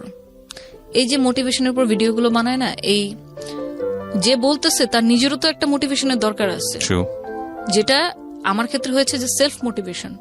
প্রত্যেকটা মানুষ, এটা আমি শুধু মেয়েদের ক্ষেত্রে বলবো না, ছেলে মেয়ে সবার ক্ষেত্রে বলবো, যে প্রত্যেকটা মানুষ যদি প্রতিদিন রেগুলারলি আপনার 10 বা 15 মিনিট সময়, সেটা সকালে রাত্রে যে কোনো পছন্দময় ফ্রি টাইমে সেলফ মোটিভেশন কে নিয়ে যদি একটু ভাবি যে আমার লাইফে অনেক মানুষের, প্রত্যেকটা মানুষের লাইফে, আমার লাইফ যারা দেখছে, আপনি আছেন, প্রত্যেকটা মানুষের লাইফে যার যার অবস্থান থেকে অনেক সমস্যা আছে।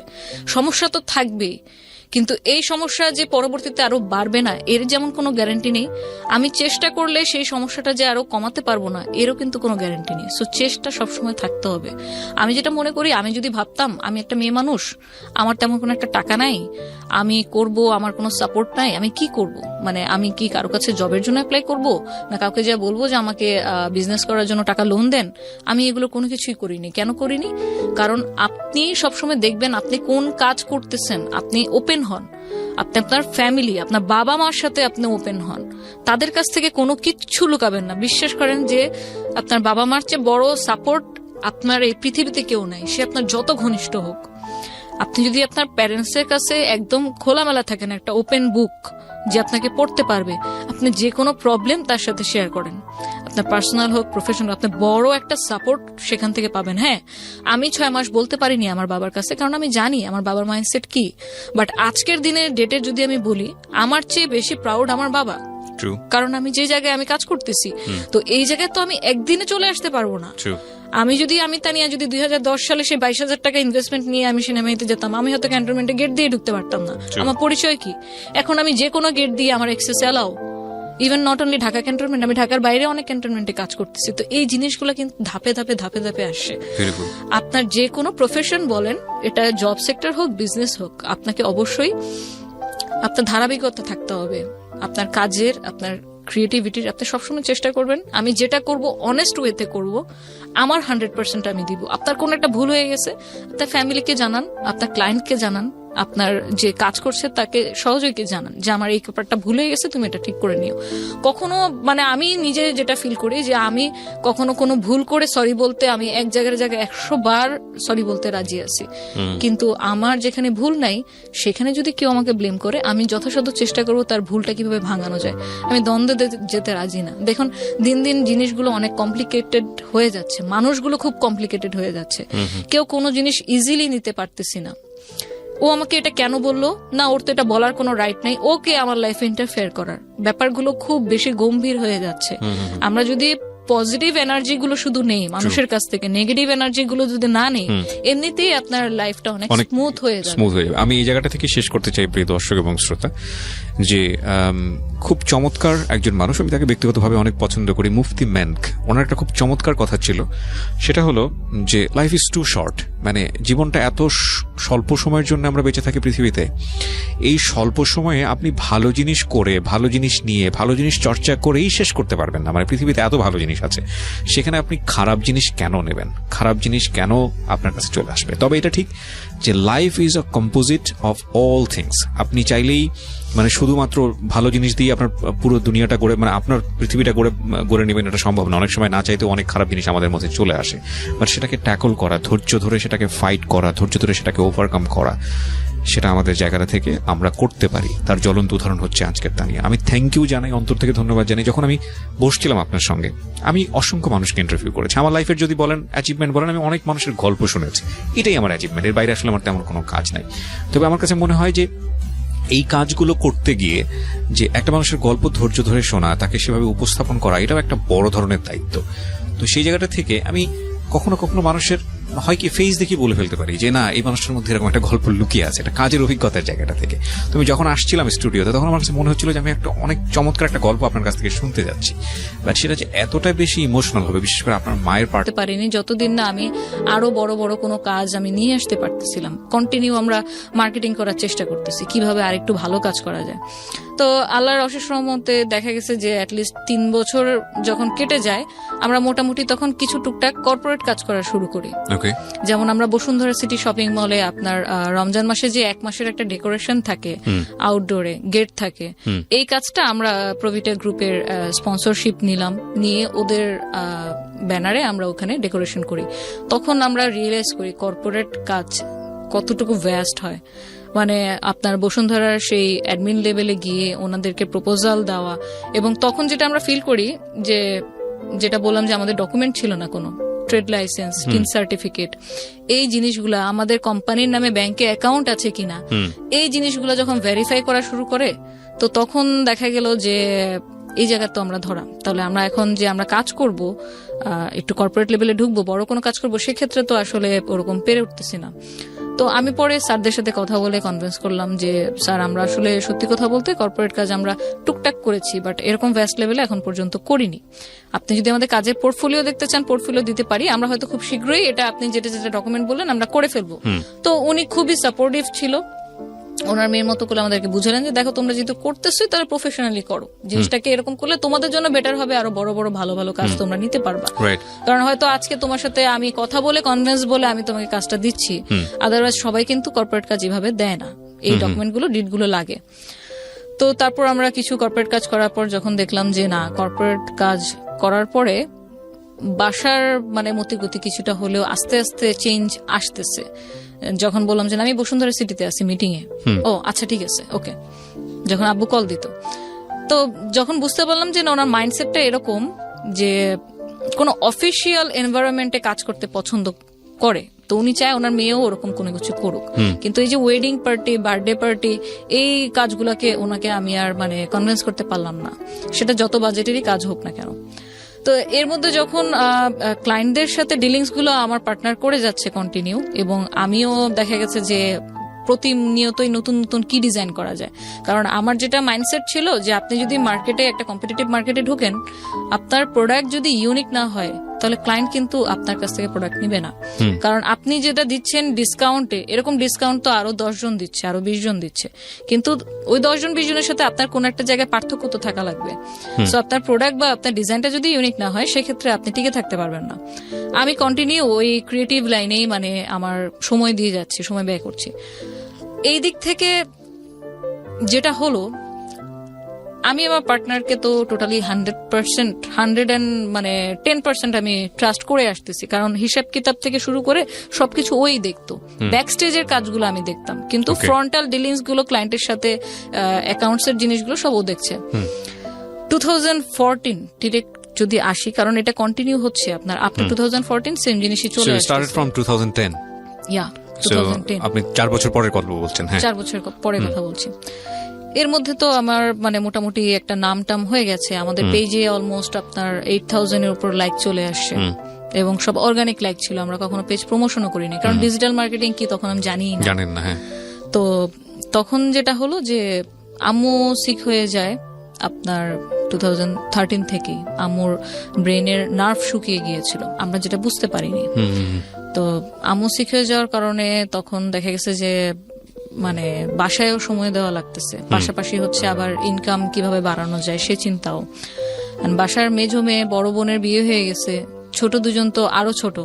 তো এইসব দেখাশোনাগুলো করা, আম্মুর এই যে হসপিটালে নিয়ে যাওয়া, ডাক্তার কি কি ফলো আপ দিচ্ছে সেই ট্রিটমেন্ট গুলো বুঝে নিয়ে আসা, সেগুলো আবার ফলো আপ করা, সবকিছু মিলে ভালোই প্রেশার যাচ্ছিল। কিন্তু বুঝতে পারিনি যে আসলে সামনে কি ঝড় অপেক্ষা করছে, ওয়েট করতেছে। কারণ আমি কন্টিনিউ কাজের মধ্যে, তো কোনো কিছুর দিকে তাকানোর বিন্দুমাত্র কোনো মানে অবকাশ ছিল না। যখন দেখলাম যে একদিন খেতে গিয়ে, মানে আম্মু যখন খেতে গিয়ে দেখলাম আম্মু খাবার এখান থেকে বেয়ে পড়তেছে। আম্মু ঠিকভাবে খাও, তারপর দেখি যে না, সে যতই ঠিক করে এদিক দিয়ে পড়তেছে।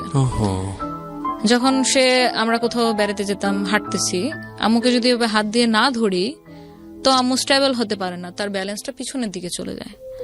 তো তখন যখন আমাদের ফ্যামিলিতে 4 জন ডাক্তার, জ্যাঠার সাথে আলাপ করলাম। আমার জ্যাঠা পিজি হসপিটালে কার্ডিওলজি ডিপার্টমেন্টের হেড। তো জ্যাঠার সাথে আলাপ করলাম, বললো যে তুমি একটা নিউরো ডাক্তার দেখাও, ভালো, এটা ব্রেন থেকে হতে পারে। আমরা অ্যাপোলোতে ভালো একটা ইন্ডিয়ান ডাক্তার দেখালাম, ওনার আন্ডারেই পুরো ট্রিটমেন্টটা চলে 1 বছর নাগাদ। যখন দেখালাম তো আমাদের কয়েকটা রিপোর্টের টেস্টের পরে আসলো যে আম্মুর ব্রেনের যে নার্ভটা আছে ওটা আস্তে আস্তে শুকিয়ে যাচ্ছে। নার্ভ তো অনেকগুলা, হ্যাঁ, যেটা আপনাকে কমান্ড করবে যে হচ্ছে আপনি যেটা করছেন এটা ঠিক কিনা, মানে ঠিকভাবে করতে পারছেন কিনা, ওই নার্ভটা শুকিয়ে যাচ্ছে। তো যার কারণে উনি রান্না করতে গিয়ে হয়তো একবারের জায়গায় 3 বার লবণ দিয়ে দিচ্ছে। এটা আমরা রিয়েলাইজ করতেছি, উনি করতেছে না। নামাজ হয়তো একই নামাজ উনি 2 বার পড়তেছে, উনি বুঝতেছে না। তো এই জিনিসগুলো যখন খেয়াল করলাম তখন আমরা ইমিডিয়েটলি ডাক্তার দেখালাম, এবং টেস্টের রিপোর্ট যখন এরকম আসলো তখন সলিউশন শুনে আমরা আরো মানে আরেক লেভেলের হতাশায় চলে গেলাম যে এটার আসলে কোনো ট্রিটমেন্ট নেই। তাহলে এটা ট্রিটমেন্ট নেই, সেক্ষেত্রে আমরা এখন কি করতে পারি? তো বিভিন্ন মেডিসিন দেওয়া হলো যে ওনার এটা দিন দিন খারাপের দিকে যাবে, বাট যতটুকু পরিমাণ মানে কম করানো যায়, কন্ট্রোলিং করার জন্য মেডিসিন তাকে দেওয়া হলো, যে তার সাথে ভালো ব্যবহার করা। বাচ্চা সুলভ আচরণ হয়ে যাচ্ছিল দিন দিন, তো তার সাথে ভালো ব্যবহার করা, তাকে এক্সট্রা একটা কেয়ার দেওয়া, সবসময় একটু মানে আগলে রাখা, এবং তাকে টাইম দেওয়া। আমার আম্মুর কিন্তু অলমোস্ট আপনার 40 ইয়ার্স এর উপর হয়ে গিয়েছে আপনার ম্যারিড লাইফ। তো এই টোটাল জার্নির মধ্যে কিন্তু আম্মুর কোনো ফ্রেন্ড ছিল না, কারণ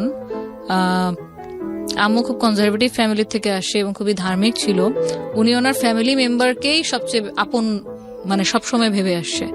তো ফ্যামিলির বাইরেও যে কোনো ফ্রেন্ড মেনটেন করতে হয় বা কারোর সাথে আলাপচারিতা করতে হয়, ইভেন বোনদের সাথে, আমার আম্মুরা কিন্তু 10 বোন 4 ভাই, তো ওটাও কখনো শেয়ার করতো না। তো পারিবারিক লাইফে যেটা হয় আর কি, যে বিয়ের পরে যখন একটা মেয়ে অন্য কোনো সংসারে চলে যায়, তখন ভালো হোক খারাপ হোক তাকে ওটাই মেনে নিয়ে চলতে হয়। এখন আমরা রিসেন্টলি দেখতেছি অনেকে অনেক লিগ্যাল স্টেপে যাচ্ছে, ওখানে তো আসলে এটা কাউকে বলাই যাবে না। বললে মানুষ কি ভাববে, যে আমি হয়তো আমার মধ্যে কোনো কমতি আছে, আমি হয়তো সংসার করতে পারছি না। তো আম্মুর যত ধরনের এই যে আমাদের ব্যবসা আব্বুর ফল হয়ে যাওয়া, বাসা বিক্রি করে দেওয়া, এই সব কিছু না মানে ভিতরে পুষে রাখছে। এবং এটার কারণটা আমরা যদি ডাক্তার না দেখাতাম এবং ধরতে না পারতাম যেটা নিউরোলজি প্রবলেম, তাহলে হয়তো আমরাও এটা বুঝতে পারতাম না।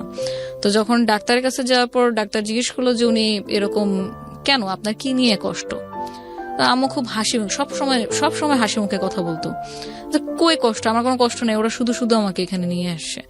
তো ডাক্তারও তো জানে যে এই ধরনের পেশেন্টদের সাথে কিভাবে আসলে তাদের কথাগুলো বের করতে হবে। তখন আস্তে আস্তে ওনার সাথে কথা বলতে থাকে এবং ঠিক যে পয়েন্টে গিয়ে মানে শুনে যে আমরা এখন ভাড়া বাসায় থাকি এবং আব্বুর আগে অনেক ব্যবসা ছিল, এখন এই মুহূর্তে আব্বুর ইনকাম কোনো কিছু নেই, তখন সে কান্না করে ডাক্তারের সামনে।